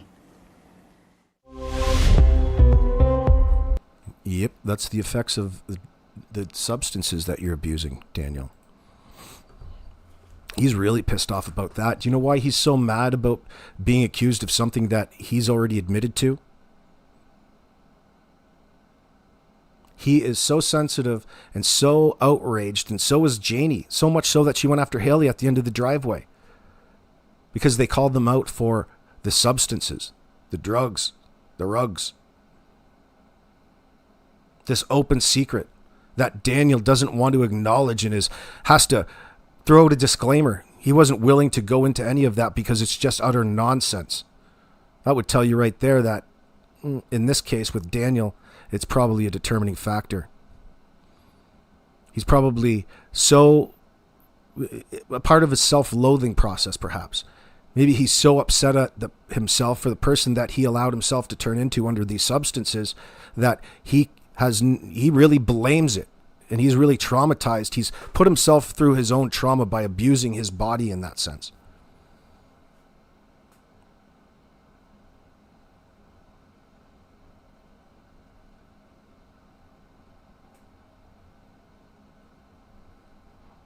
And that's where the self-ownership for Daniel needs to begin.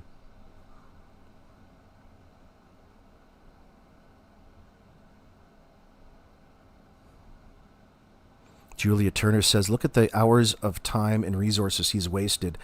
The risks exposed to people to. You know what? I don't consider it a waste of resources. Unfortunately, at this point in time. Okay? I don't, because like it or not, they have to rule it out. The search had to happen one way or the other. The kids are not there. The police don't have any information. They're being gaslit and misled by a liar. The suspect. They have to rule out certain leads. So there's going to be a lot of ruling out and doing things that don't necessarily, and it's not their point to necessarily end in perfect results. Sure, it's nice, but it's not its intended purpose. You have to rule these things out in order to make a more accurate picture of what has happened here. You can't rely on the people. One of them's completely shut up and shut down. That's not expected behavior by a person who's really desperate to find Jack and Lily and who's still, searching through her letters. But it's, in my mind, the silence is effective because it's not worth pursuing. Because at this point in time, it's just speculation and there's no further reason to be talking about it in a way in contrast with what information we do have. There'll be plenty of time about talking about Malaya down the line when we have a more accurate understanding about what it is Daniel did, Janie did, why they're so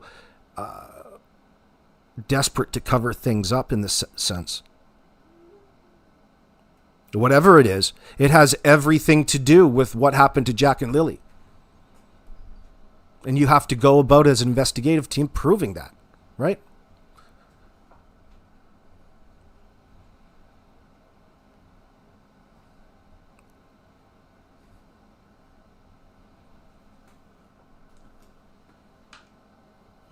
Denise, it's not even necessary to go and drug test Daniel because of the eyewitness corroboration. It's not even necessary at that point in time to the case. It's just the distraction. It's not a factor in trying to find Jack and Lily. They're trying to find Jack and Lily. You don't need to put him up and hook him up. You can see through his behavior that he's probably suffering in that sense. But he's already admitted to taking drugs and being on them for an extended period of time. And it's really not a factor at this point. It will be later on when you talk about motive and the contributing factors to what made him snap. But again, we have a poor behavior as group and groupthink to misunderstand the point of the polygraph in the first place.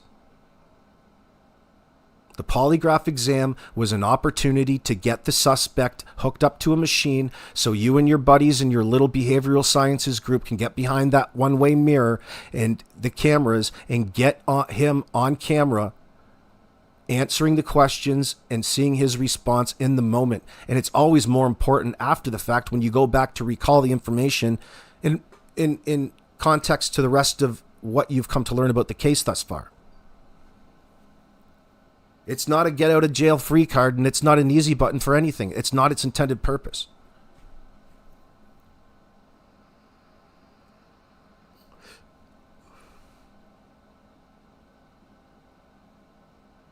And it's certainly not close to what Daniel's wanting to project its purpose for onto all of you.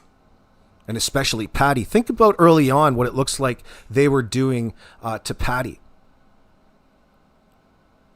Daniel stopped by to let her know that he passed this polygraph exam and it's an opportunity for him to lie and gaslight her further. Probably because that's what they do in their normal everyday lives in order to suck her out of money and live off of her. They've become reliant on it. Malaya's family doesn't even like him. Then the next thing he knows, Daniel's new buddy Derpwood is over there calling up Patty to try to gaslight her over the phone about all of the things that he thinks that he knows.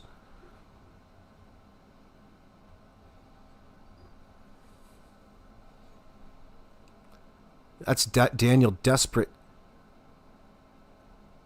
to establish a false narrative at that point in time. And using a little bit of distancing. Having no emotion towards others helps. Half Moon. Well, he's gaining experience in that. He's desensitized, he liked to tell us. So he's using the term desensitized. Well, of course, desensitized is an effect of the drugs. And the rugs, excuse me.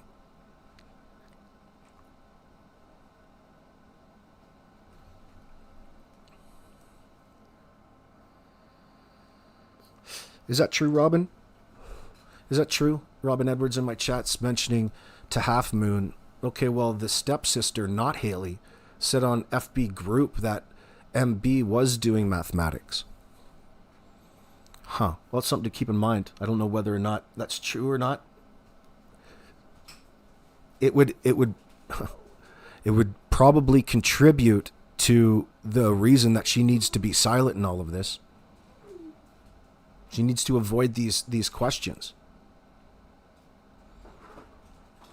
She's remorseful. It's been an ongoing situation. And look at what it's turned into. I'm sure they would have never expected.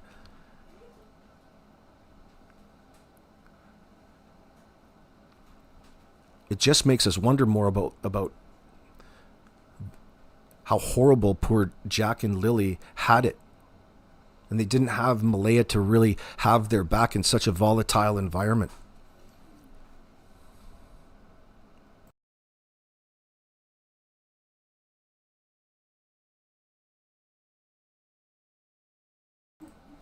Yeah, you know what, Victoria's Secret? I've watched you for the last 2 days run around spamming other people's chat. You're having a 20... you gotta have a timeout. I don't care, okay? Go take away from the point somewhere else. Victoria's Secret. Why don't you go give Daniel a call?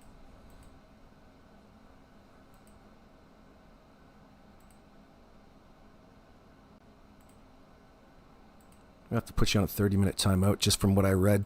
So I saw you in Mike's chat. Saw you in Justin's chat. Now you're in my chat. Fucking spamming the exact same goddamn thing. Let's see if I even took a screenshot of it because I knew it was going to become an issue. Now you're in my chat wanting to spam the exact same thing. I don't fucking care, honey.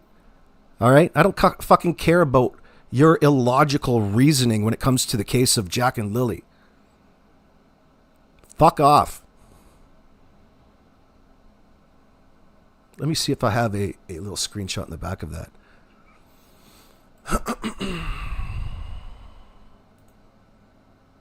No, maybe I didn't. I don't. I should have. I was just going to let it go. I noticed everybody else let it go. I'm like, you know what? Fuck that. I don't care. I'm not looking to make friends in this circumstance. Yeah, to you, it seems like someone was out there stalking their particular house that particular night. No. It tells me at this point in time that you're more interested in spreading spam and trying to distract and sidetrack away from the point to the information in the first place, and how it negates any of the suspect stories. Nothing personal, honey. I just recognize fucking, inappropriate trolls. Usually I like trolls. You like trolling the odd time. But not in situations like this. You go show old Danny boy just how much you love him in a different way.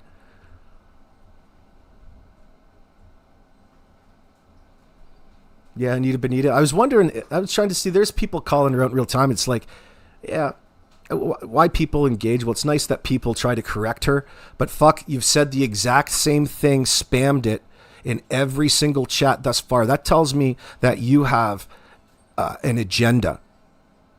And you were so shocked by it, you're out there in capital letters right away telling people that it had to have been a stalker, as opposed to what it really obviously is and what it means to the case.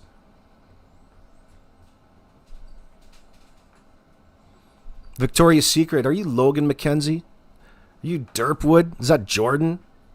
Somebody's sock account? But you can't wait to just follow Daniel around and let him know just whose side you're on. Get fucked.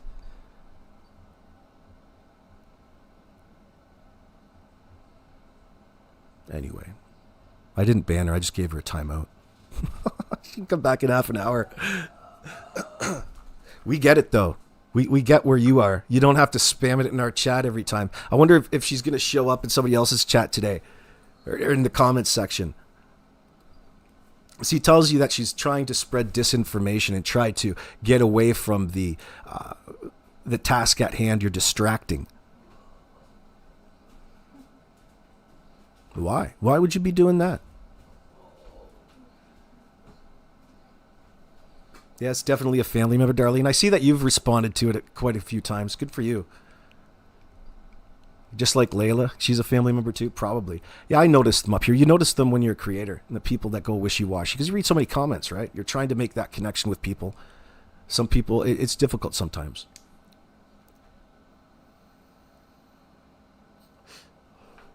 Well, she'll be lurking. Well, of course, JC, we expect that. She's invited back, just not right now. Can't take you right now, Victoria's Secret. Sorry. It's craziness.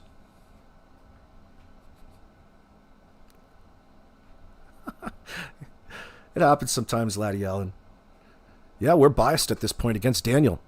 We suggest that there's an appropriate and a rational reason for our bias. Just like some days on the market, I'm biased to go long, I'm biased to go short. You have to take a look at the market circumstances, the environment, the contributing factors. And we do the exact same thing into these particular cases, especially with Daniel. And wouldn't you know it, Daniel never has a real anything to say about anything, ever. And that's odd. That's odd as well when you look at the totality of the things that he talks about.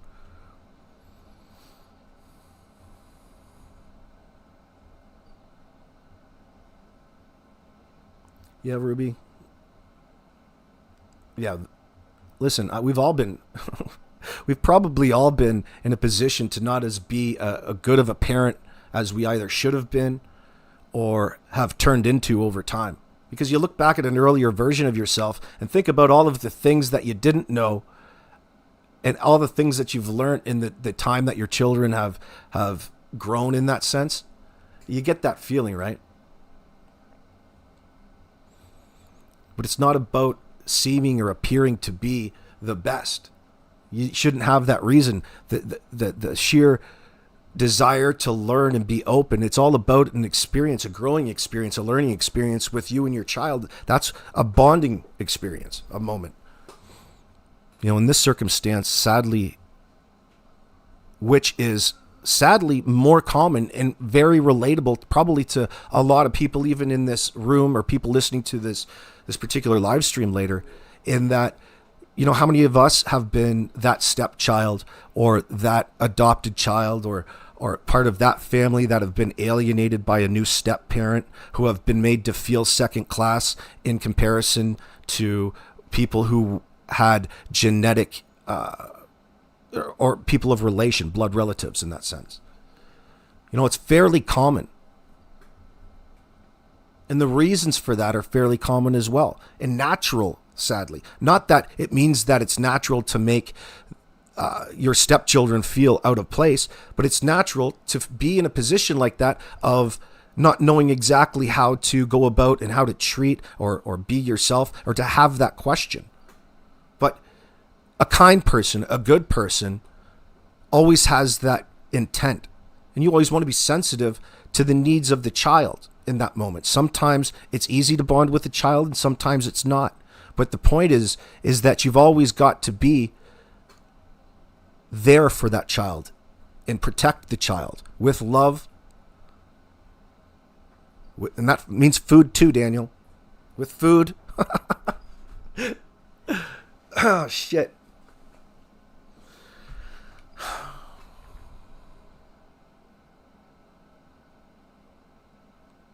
I don't think Daniel was well equipped enough to be the person or the parent that he needed to be in the environment. And he didn't know what to do about it. Didn't know how to handle it because it didn't align with the person he dreamed and believed that he was or could be. Saying and wanting to be is a lot different than doing and carrying through to satisfy another person.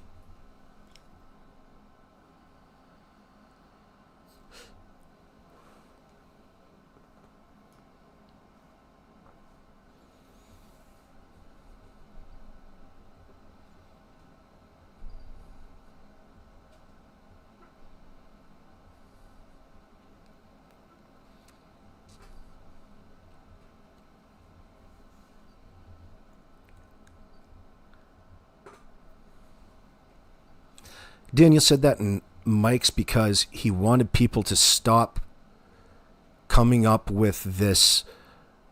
What was really annoying him was people's theory about the kids accidentally ODing in the scenario, which is a possibility. Can't take it off the table, but it's less likely, in my opinion, than another scenario. a more violent end, unfortunately. But Daniel seemed to be very sensitive about that. He wants that to stop, everybody. So stop your theorizing.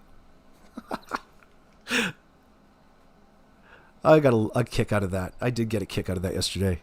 Fuck God, Mike, you ban that nature or I'm leaving your chat. He had a diva moment. He had a Diana Ross moment. Daniel, why don't you just block people yourself? You'll find that most effective. Christ, I block people who annoy me, and they don't even have to say anything to me. I'd just be in another chat and know that, fuck, I'm just blocking that person ahead of time to save myself the stress. People do me probably as well, too. Cool J, I'll give Daniel the benefit of the doubt and surmise the kids OD'd. Well, why are you doing that? Oh, because he's showing such a sensitivity, Cool J? I get where you're coming from. I refuse to believe that at this point in time. So, Daniel, you might even have me on one. I'm trying to refuse to believe any one thing. All I needed to know is that they're criminally responsible, and it gives me every right to speculate based upon the information that I have from there. I can't say that I'm overly joyed about the situation, but in this case, in order to bring some sort of resolution, I'm happy to be there. But you have the next set of questions, and it's always going to be, thus, is where are Jack and Lily? And again, in this update, this statement right here is so very powerful because it gives us all hope and a solid reason to believe and think that the kids are close by to where they disappeared from. Now, whether that be, and excuse me, Belinda and people who are close, but it's probably a bit morbid. That means they could be in a container. They could be buried. They could be buried in a container. They could be underwater, weighted down. They could be otherwise hidden from view. Now, we know he didn't have all that much time to get rid of his packages in that sense, people, because all of this happened within such a short time frame, as in it probably occurred and then their priorities switched into disposal mode and coming up with a cover story in order to avoid being held responsible. Isn't that just the most craziest thing? Not only do they skip over the fact that they've just want us to believe that they've just been victimized, but they skip over all of what comes with that possibility and go right to self-defense, damage control.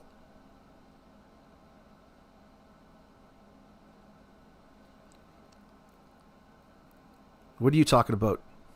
He was talking about nobody else, Janie. Oh, you mean, what do you mean?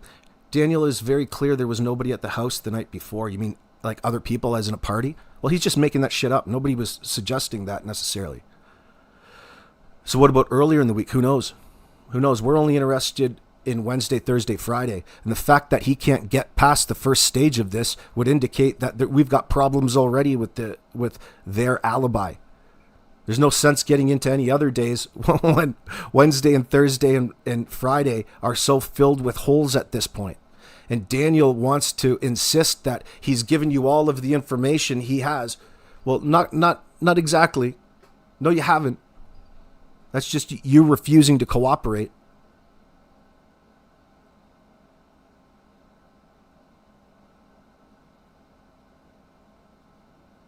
You would have to think that their lack of commitment at this point in time to even the events and the hours leading up to their call to the RCMP, their lack of commitment to really wanting to solidify anything according to the timeline and having to go to their fabricated story would indicate that something happened a lot earlier. How much earlier, we don't know. Or we might be right over the target. Like, I mean, that day on Thursday, a phone call did happen. We don't know what's on that phone call between Cindy and That's going to be interesting to know the details of their conversations or anything else in that redacted statement about the conversations from the metadata that they pulled from that particular app. That would be interesting, I think. Well, it's all going to be interesting, but... Darlene, Wednesday is check day. You think he was up doing the mathematics a couple of days straight? He looked worse than usual on the first day of the search.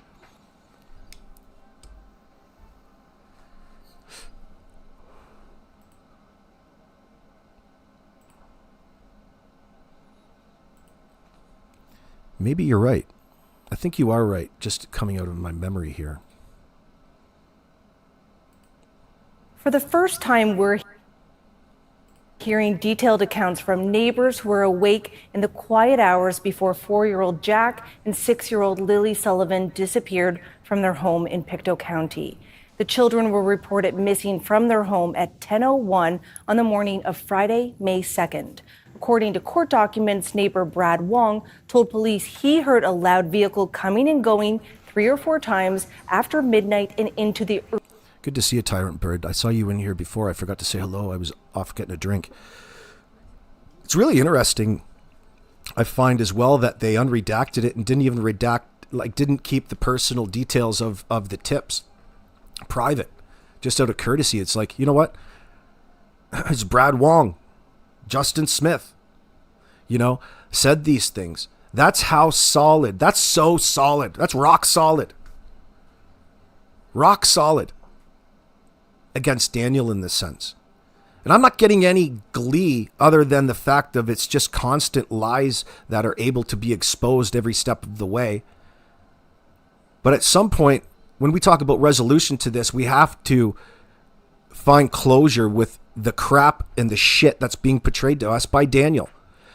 These aren't actually denials. These, you just dismissing them off as ridiculousness, and people working against you in this circumstance isn't going to hold any water for anybody.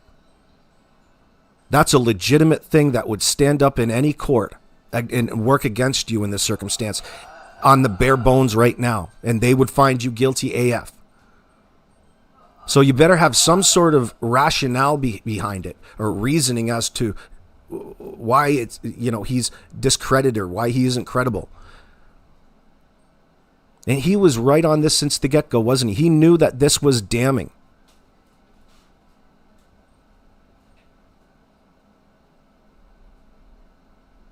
Two people, Daniel. Not just one. You can't even... if it was one person, you could have a bit of doubt into it. Maybe he was confused. But you've got two people completely separate from one another. Two neighbors, two separate neighbors. That's corroborating. Oh my God. Early hours of the morning. Wong said his house is at an elevated position from the children's home on Gairloch Road in Lansdowne, and he could see vehicle lights over the treetops. He said the vehicle would drive off in the distance, and he could hear it stop and then return. He said it remained in earshot the entire time. Another neighbor, Justin Smith, told RCMP that at 1:30 a.m., he heard a car turn around by the railroad tracks near the area of Gairloch Road and Lansdowne Station Road. He said it made a noise, then the vehicle was quiet for about 2 minutes, then drove off towards Lairg Road. Smith told police he later spoke with Wong, who informed him the vehicle was the children's stepfather, Daniel Martel. The court records also detail Martel's account of the evening. He told police he went to bed fairly early and didn't wake up until light the next morning. Geez, the old sleeping alibi. Man. Oh, shit. In no court anywhere has sleeping ever flown. They're not going to buy that. Oh, I don't remember, I was sleeping, or I was just in and out of sleep. And these three were relying on that, Janie and Daniel especially. And think about how far away from this sleeping we've become since the initial search day. His story has altered so much. Oh, you know what? In fact, I wasn't exactly sleeping as we first portrayed. I wasn't exactly all the way asleep. You see what they're doing here? If it's not halfway in between ever, you're either awake or asleep. Listen, I was home all night sleeping. Why would you even put yourself in that situation? You exposed yourself to police. Maybe he didn't anticipate to be heard, the neighbors to hear him, or the possibility.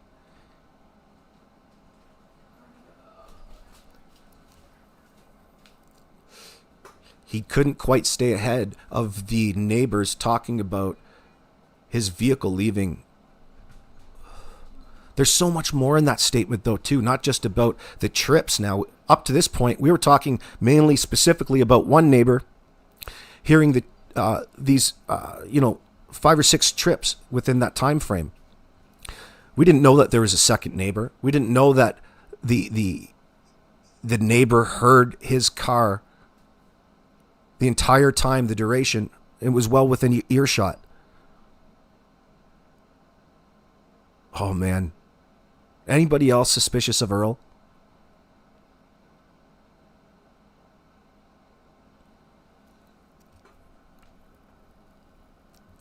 Justin did a roadrunner out of there. Meep, meep.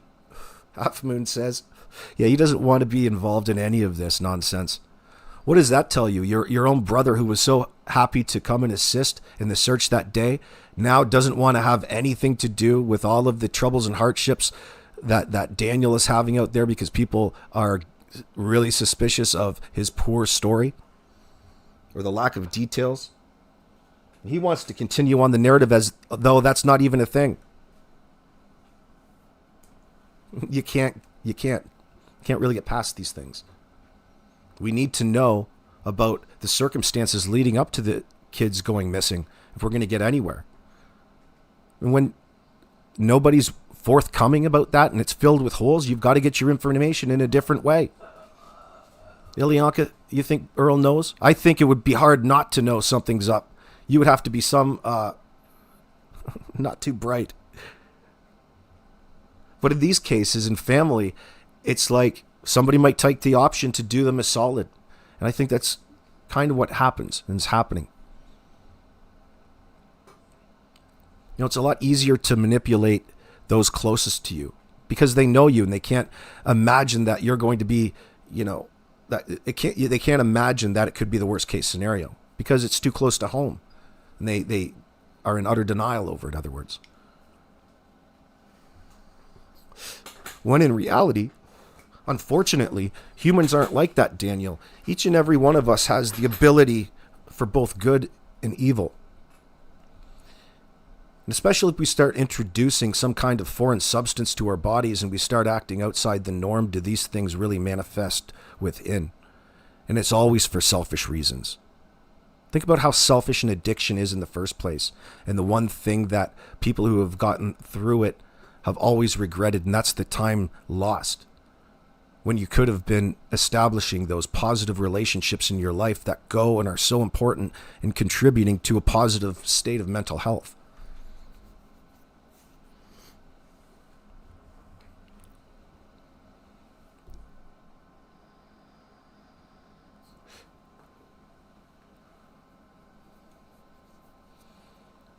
To you, Anita, Earl's crazy?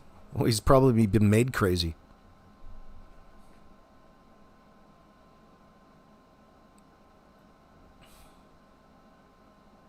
With his crocheted hat. Who do you think made him that hat, Nature?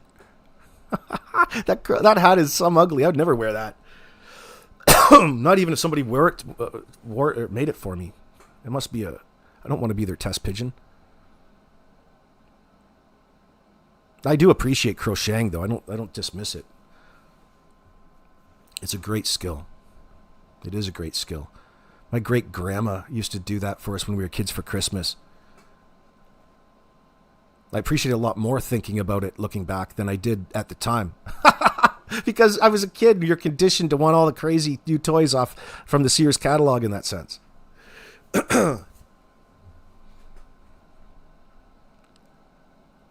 Fuck, my parents would put me in the most worst sweaters. My parents put me in this horrible blue sweater with this big roller skate on the back, this button up. I fucking hated it. And they put me on the ice to learn figure skating. Holy shit, that was like one of the worst experiences. That was traumatizing for me as a child. I was so embarrassed. And I didn't have the maturity at that time to really recognize why I was so upset about it and didn't take advantage of it. But as a kid, I remember how I felt. One, you got me out here doing figure skating. Two, you got me dressed up in this stupid purple fucking sweater. All of my friends are going to laugh at me at that. And this is like 6 or 7 years old. I'm just a little one, just a wee tot. So, I mean, I didn't appreciate it for what it was looking back. I could have handled that a little differently probably, but I was a kid. My parents had a hell of a time. I almost refused to even take part in it. There's no way I wanted to be doing figure skating lessons. What the fuck? What are you, nuts? See, even at an early age, I was an alpha male. I was so bothered by it. I should have taken it. It would have helped in my hockey skills in that sense. But back then, what? You imagine going to school and people making fun of me? That was my biggest concern. People make fun of me for taking figure skating. That's what girls do. I'm not a girl. Anyway, I got sidetracked. Yeah, I did look gay, Silver. Oh, trust me. That sweater. I probably think it was cute on a kid right now, but I don't think it was me. It wasn't me. But my mom did so. I think it was my mom and my grandma who made it. I can't actually remember who made that for me. It's probably like one of my mom's first tries. And she's not a big crocheter, but it was a lot different back in the 80s. I think she probably did. God bless her, though, for trying.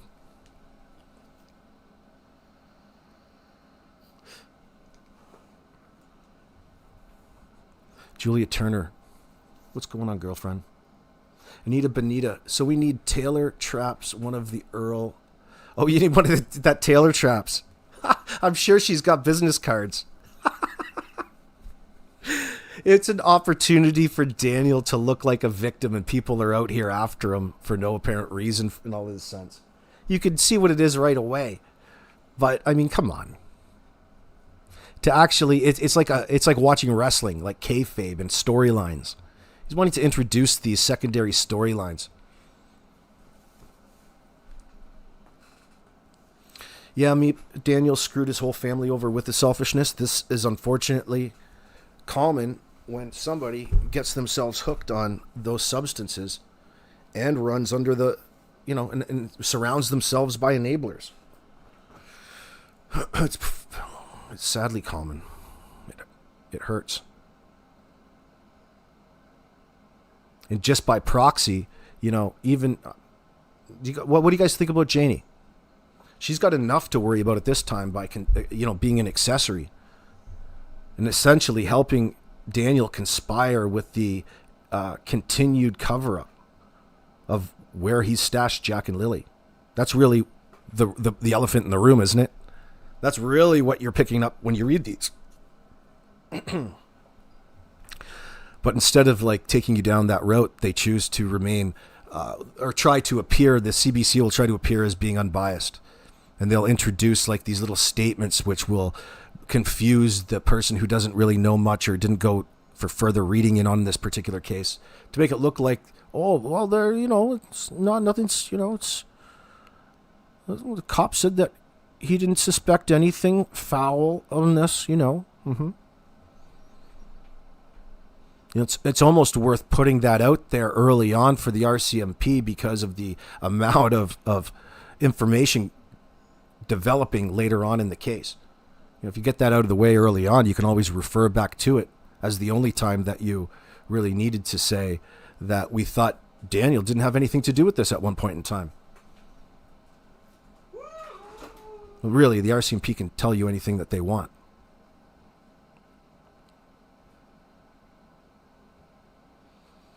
So even if the cops, and they did recognize that they were lying or weren't being told the entire story to begin with, the question becomes for the investigators, how do you then get at the truth or or further information. You have to maintain the status quo in that sense, like in this circumstance. It's not ideal, but there's a certain game that needs to be played, and that changes each and every investigation.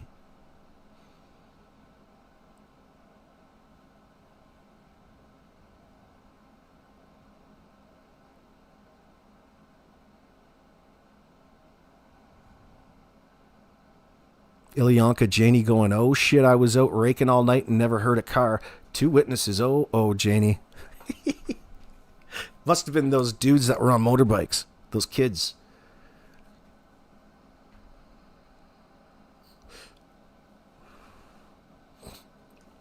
Anita, that's an interesting statement. You're insisting Janie go get herself a deal before it's too late? I think Janie's more the type of person to claim ignorance in all of this. Like they like to position themselves as to being not knowing, right?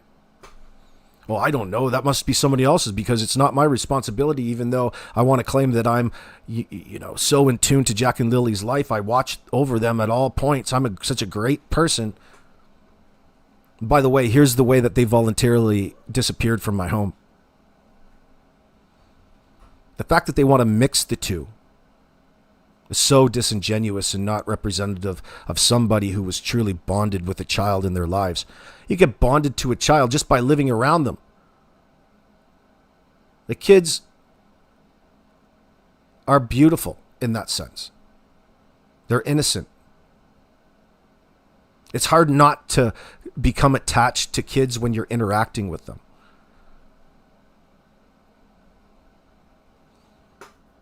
Why did Daniel dislike Jack and Lily is a question I'd like to know the answer towards. And you can't rightly get that from Daniel. Like, what was it about Malaya's circumstances that brought resentment into the relationship? He got so possessive. He thinks so highly of himself that he can't bear to think that Malaya had a previous relationship and one that really should take priority over anything that happens in their relationship because there's 2 children to worry about. That's part of the deal when you get together in these ready-made family scenarios. Daniel had kids and they should take priority over anything that happens in their relationship at that point in time. So now that you want to go above and beyond that and add a wrench to everything with Meadow and having a child with Malaya would, in my opinion, Daniel would implement all kinds of let's say rules to their relationship in that sense, or feelings that he's not forthcoming with that would have added to a lot of the resentment.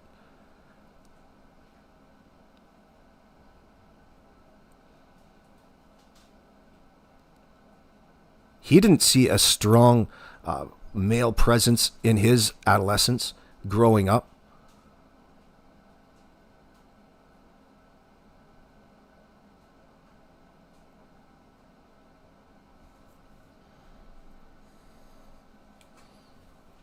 Are you talking about Janie, Robin?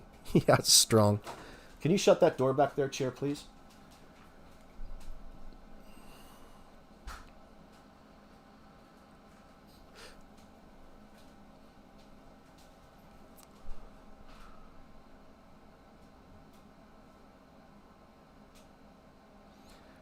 Yeah, Ruby, Daniel holds Meadow in pictures like it's some sort of trophy. Yeah, it's some sort of validation to everybody that he's some sort of caring individual and would never bring harm towards Jack and Lily. The fact that you need to do that and are doing that in the way that you're behaving in front of a camera for record in order to convince a group of strangers something would tell everybody that you're guilty in this, Daniel. You don't represent the situation in a realistic manner.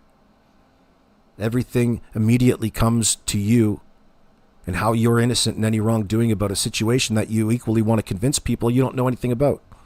But whatever that is that you know nothing about, you want everybody to know that you're innocent of any wrongdoing in. So what exactly is this that you're referring to specifically? Never wants to talk about it, never wants to, only needs to acknowledge it from a distance.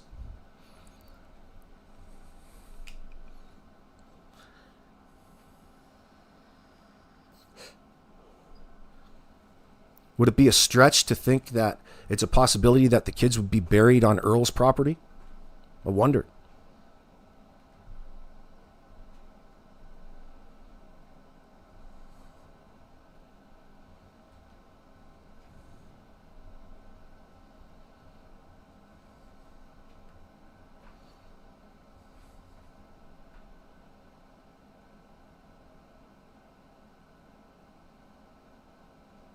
Anita says AB Janie could have been less miserable had she embraced Jack and Lily, not focused on her resentment towards them. Well, she, above everything, I think indicates she prioritizes her, peace and quiet in life. And she was presented, probably gaslighted. She was put out because Daniel and Malaya needed someplace to go, right?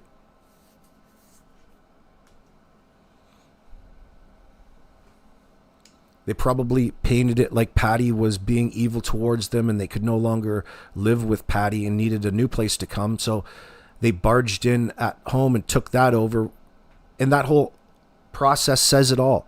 Janie had to move out because she couldn't handle the up-paced nature of having 3 children in that small trailer and her. They just took over the entire place. She may as well move out and have her own piece of quiet as an alternative to her. That doesn't mean really that she's evil. She's not in. Why would she be involved in the kid's life at that point in time? She's not. This is a new relationship to everybody. It's a new situation. They're building those memories, or supposed to be,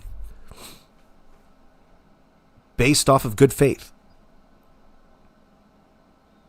So it's Malaya introducing a bunch of strangers. She's assuming that through Daniel, it's a nurturing and happy environment in that sense, when in reality, it was anything but.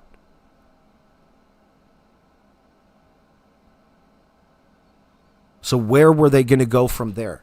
So how was this going to be a permanent situation, or we don't know any of the details. They redacted it all in the paperwork. This is information that's got to be in there through statements that they gave police in the moment, I mean.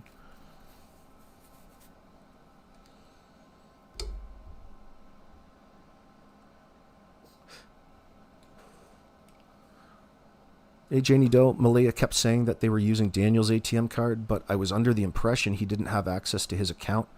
So many lies. I don't know why you're under that impression. It'd be easy to sort out. Maybe they did, maybe they didn't.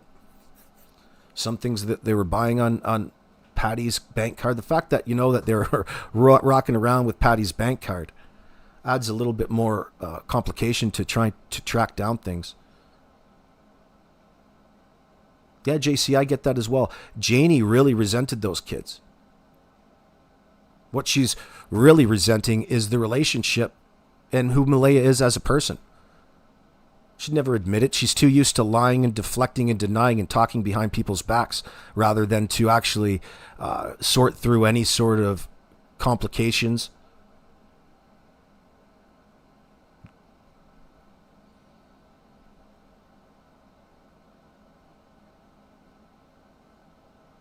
Yeah, you can have that. You wouldn't be wrong, Half Moon. Janie was not acting in good faith, in your opinion. Well, I'm saying Malaya was gullible in that sense, not knowing that what she was walking into necessarily.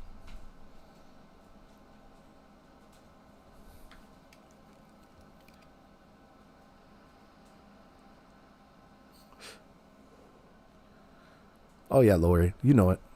It's kind of what happened here, even with information that's old and been redacted in paperwork that people have already seen. It still highlights the deception of how Janie and Daniel represented the case after the fact, how they fabricated a false timeline.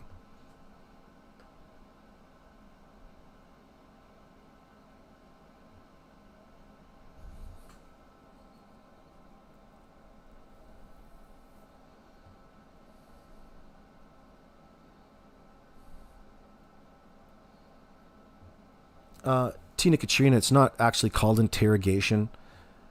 Anytime that there's a child and police want to talk to them, they'll do it through forensic psychologists.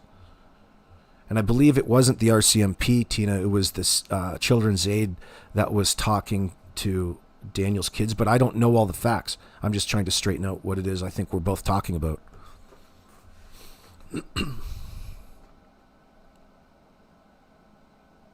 How many people have been told to shut up in a live chat by Daniel? Let me know in the comment section. He was sure sorting some out.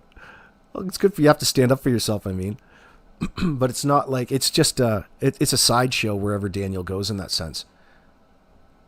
It's more of a show for Daniel, and it's self-serving to him, rather than Daniel wanting to sort out any misconceptions, because that could all be done silently in the background through email and messaging. But for Daniel, he needs to hijack the live stream and say that I'm an open book, and therefore I need you to answer any questions and play that game of roulette with the host in that sense, to make it look for a bunch of people that he's more than willing to talk about the case. It's self-serving. When in fact, after you sit through it for a couple hours, you realize that the guy is just manipulating from the live chat. It's such bullshit. You don't want to talk about anything. The guy can barely complete a complete sentence in English. Half the time you've got to interpret what it is that he's actually answering to, between all the shut-ups and the demands that he block somebody from your live chat, the diva moments. It's all so that he can appear to look a certain way. Not that he's legitimately wanting to straighten out any sort of misconception out there. That you would be done in a direct message behind the scenes. Stop trying to fucking fool people. Although it's almost like an offer that you can't ignore in that sense to people, because it's of interest. And he knows that.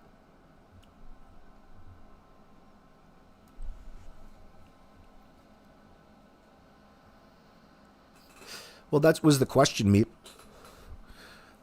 Mentioning maybe Daniel got rid of the kids because of Janie. Strong possibility. Janie wanting life to go back to normal at some point in time was putting Daniel under stress to start making promises and making plans that he wasn't willing to do, because he can't look past his addictions and the moment. Always procrastinating the hell away from any sort of responsibility, whether it be his taxes, cleaning up the yard, finishing the fence in a timely manner.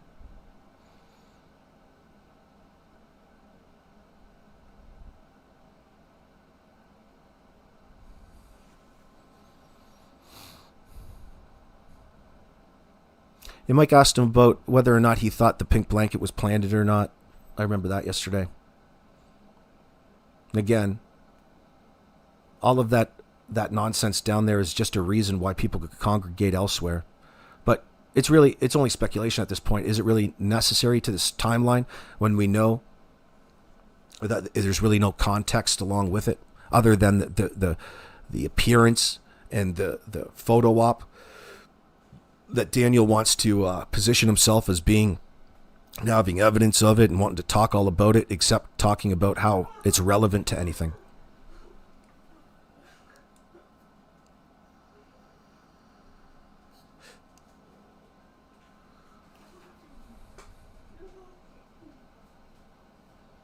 No, JC, no.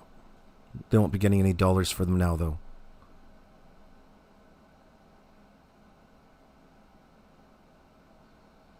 Oh, the pond. When you're talking about Daniel having ADHD, it's hard to tell because he's under the influence. What do you think the effects are of the substance that he's hooked to? ADA would just be a normal time frame and coming down on the daily. Like, mind you, he's probably more sober at this point in time, considering where this has gotten. We're talking about the time leading up to the disappearance of Jack and Lily, of course.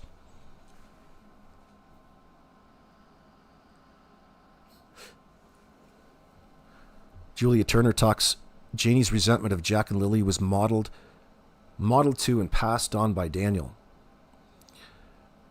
Yeah, you can see that, can't you, Julia Turner? Thank you for bringing us back into scope. That's true. That's true. One moment. Actually, where's Janie? She should have been right here.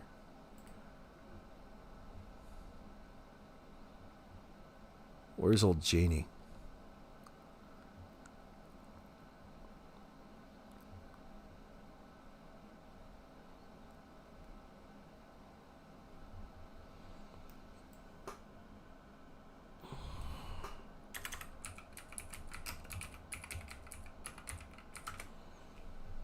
Oh, you want to hear Janie? I got Janie right here. Oh, no, that's the Rolling Stones. Hold on.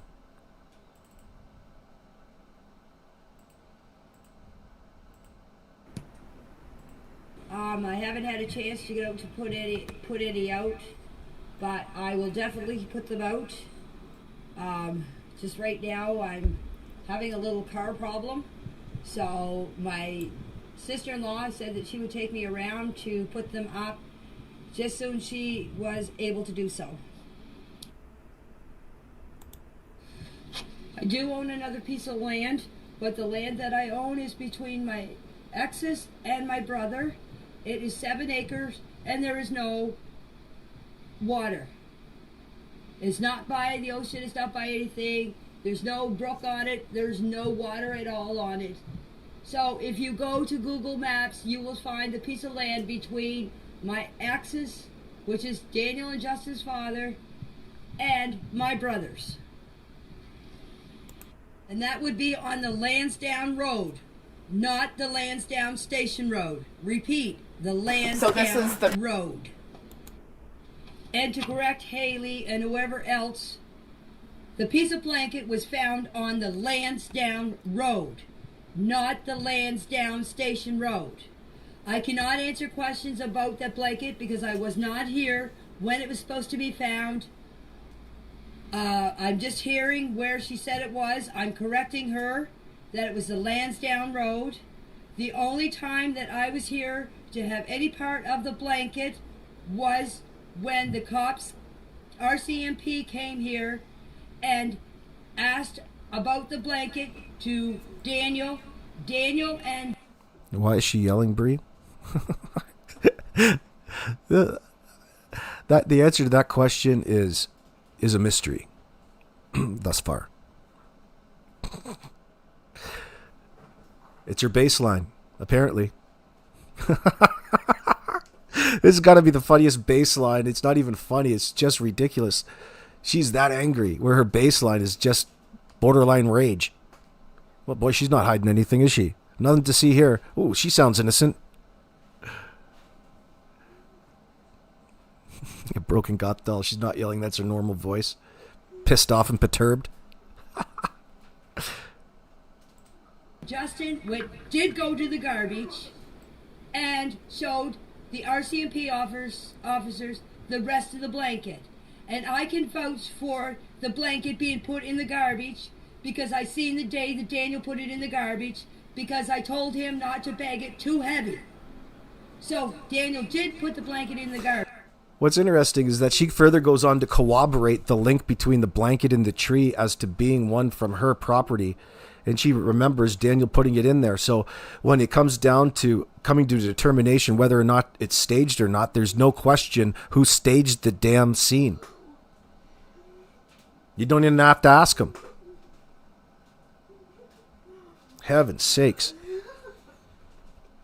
Again, it would make sense when you're trying to, in the moment, find a reason to be preoccupied in a certain area or try to get the attention and to sway searchers' attention to a particular area, or away from the area where they should be searching, and plant a blanket, plant a footprint.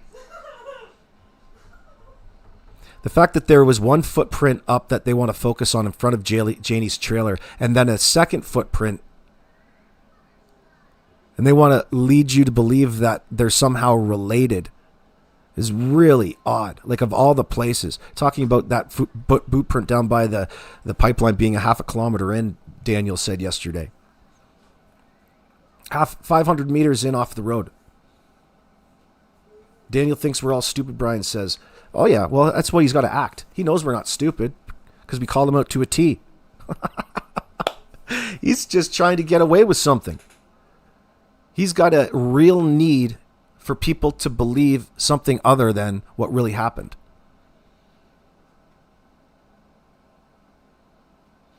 Daphne, why is she carrying the trash? Do you think that she's speaking from experiential memory? Maybe it was part of their cleanup from the night before as opposed to weeks before in that sense. And she was just coming up with a story. Who knows? In time, we'll talk about it over time. But it's not necessary that we get sidetracked over this. Especially, it's funny to see how they react to it because they're not offering up any reason as to why it's relevant to the situation in the first place. Norbeaster, I think he doesn't know anything else. He's stupid enough to keep doubling down. That's what's got him here in the first place. I don't think it's being stupid. It's just out of desperation. He doesn't have any other choice because he's refusing and he's confident enough and thinks that he can get away with this. Imagine what he was thinking. Imagine what he was thinking when he was potentially carrying out the acts 2 times to 2 children.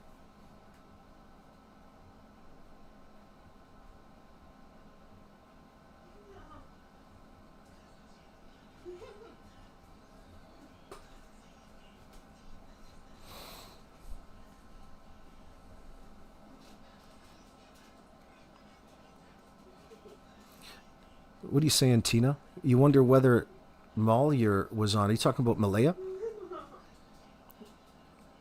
Yeah, it's hard to gauge from just that short clip.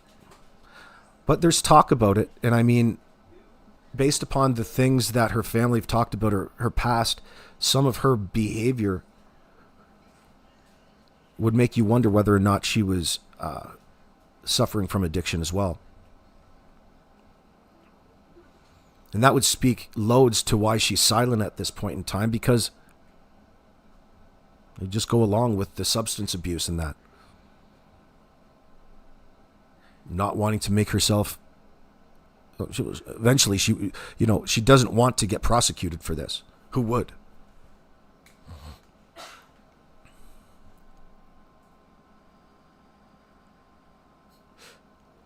Miss K, good to see you. You can see it. It's Janie's way or the highway. And it's her leverage.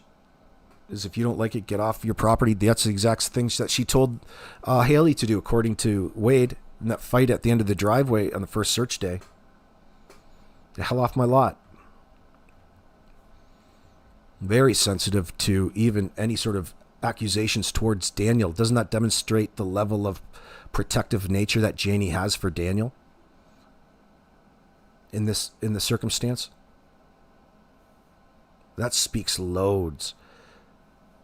And she says it through her language. She cares more about Daniel. She's got no problem telling you how much she loves Daniel. But when she speaks about Malaya's children, she's had to have, she's been put out. She's had to tell Malaya just all the things that she was doing wrong, and when the kids weren't dressed appropriately when they were outside.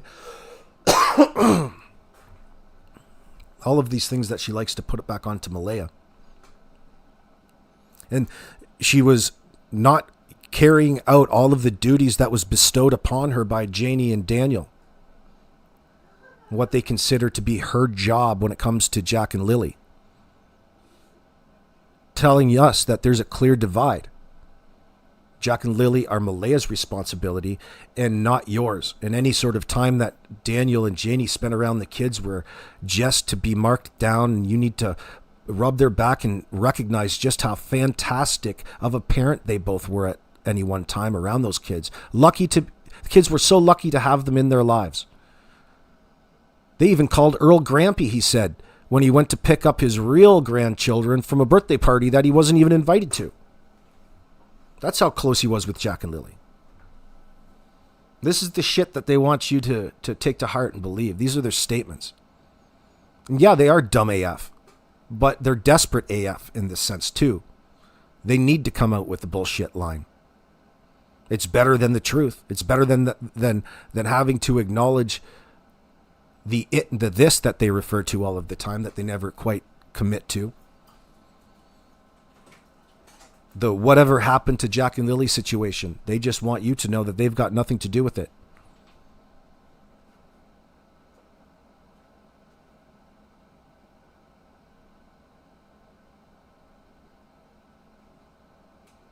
Ruby, does Timu deliver in prison asking for a friend? That's true. That's yes. Yes, they do. In fact, most of the clothing that they wear actually gets manufactured in a prison. So Janie may actually be one up on her orders. She could actually make all of the things that she orders anyway for a fraction of the price in the commissary.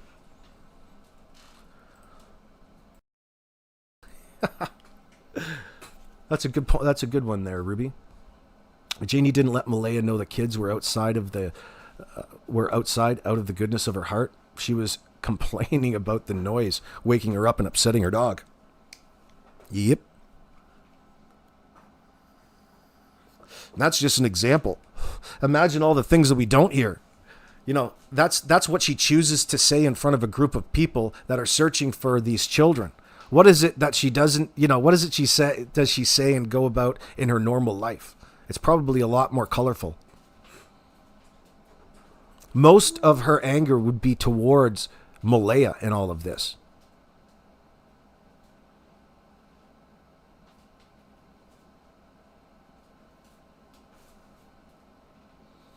Marianne Foster says, I trust the teacher's reports more than anyone else. That's still redacted, unfortunately.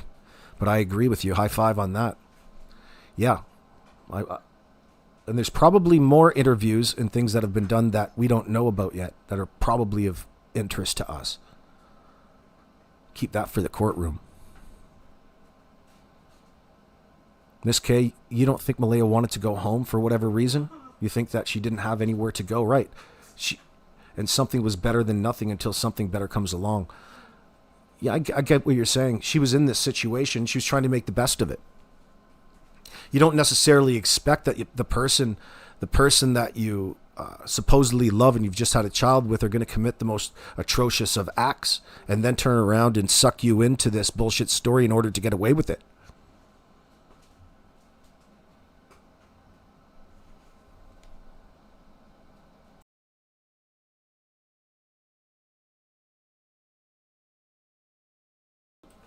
Oh shit, we've been up here 4 hours. We could go on for another 4. Joe Neal, what's going on? Leafs hockey all in? Not quite done with baseball yet, brother. Yeah, I'm a Leafs fan, too. I don't like to admit that, though. It's basketball season, too. I love basketball. Daphne, market going to take a big dump soon from the trend I can see. Hey, don't come in here spreading all that FUD. Yeah, you're going to think we're going to go back and touch bottoms again? It's a good possibility. I kind of hope not right now. I got a couple longs out on the market. Maybe I got to get out of them, reverse them, and turn them into a short instead. Don't remind me. I don't think we're done with this bull market yet, though, Daphne. November. We'll see November into December. We should get into all-time highs. Now is to get just wait and get your positions in. I wouldn't buy anything right now, though. You're right. I'd wait. Anita Benita, Miss KMBM was stuck between love dumps, and I can almost get out. What does that say? Almost get out on my own. It's not that bad, manipulation and control. Why was she with Daniel in the first place, do you think?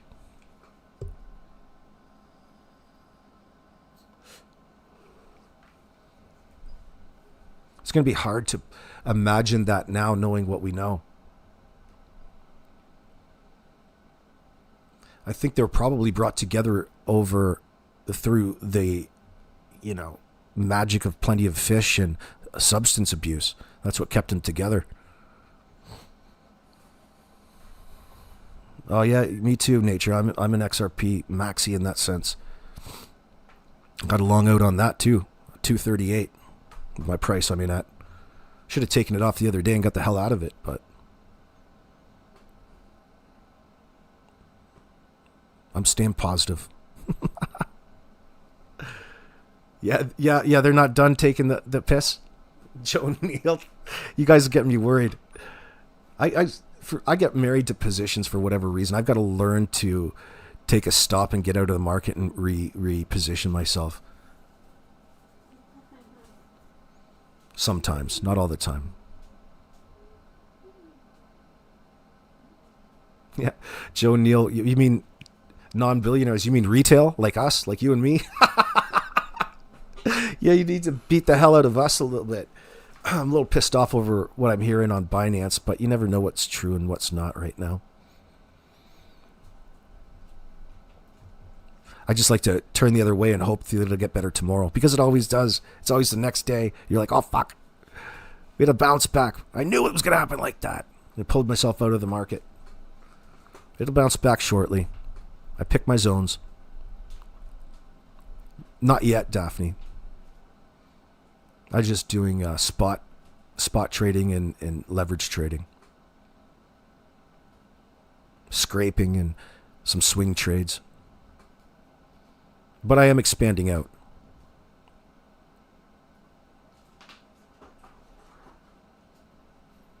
Guys, I'm going to get off. Somebody else is going to go live this afternoon, this Saturday. I'm going to go and be a father here instead of sit here on the internet. It's 4 hours and 11 minutes. I apologize for being so long.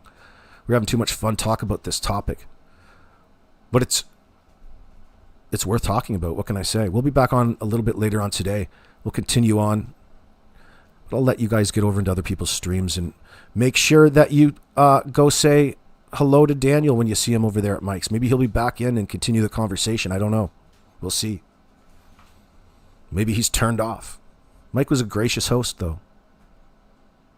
Anyway, friends, I'll see you back in a little bit. God bless you all.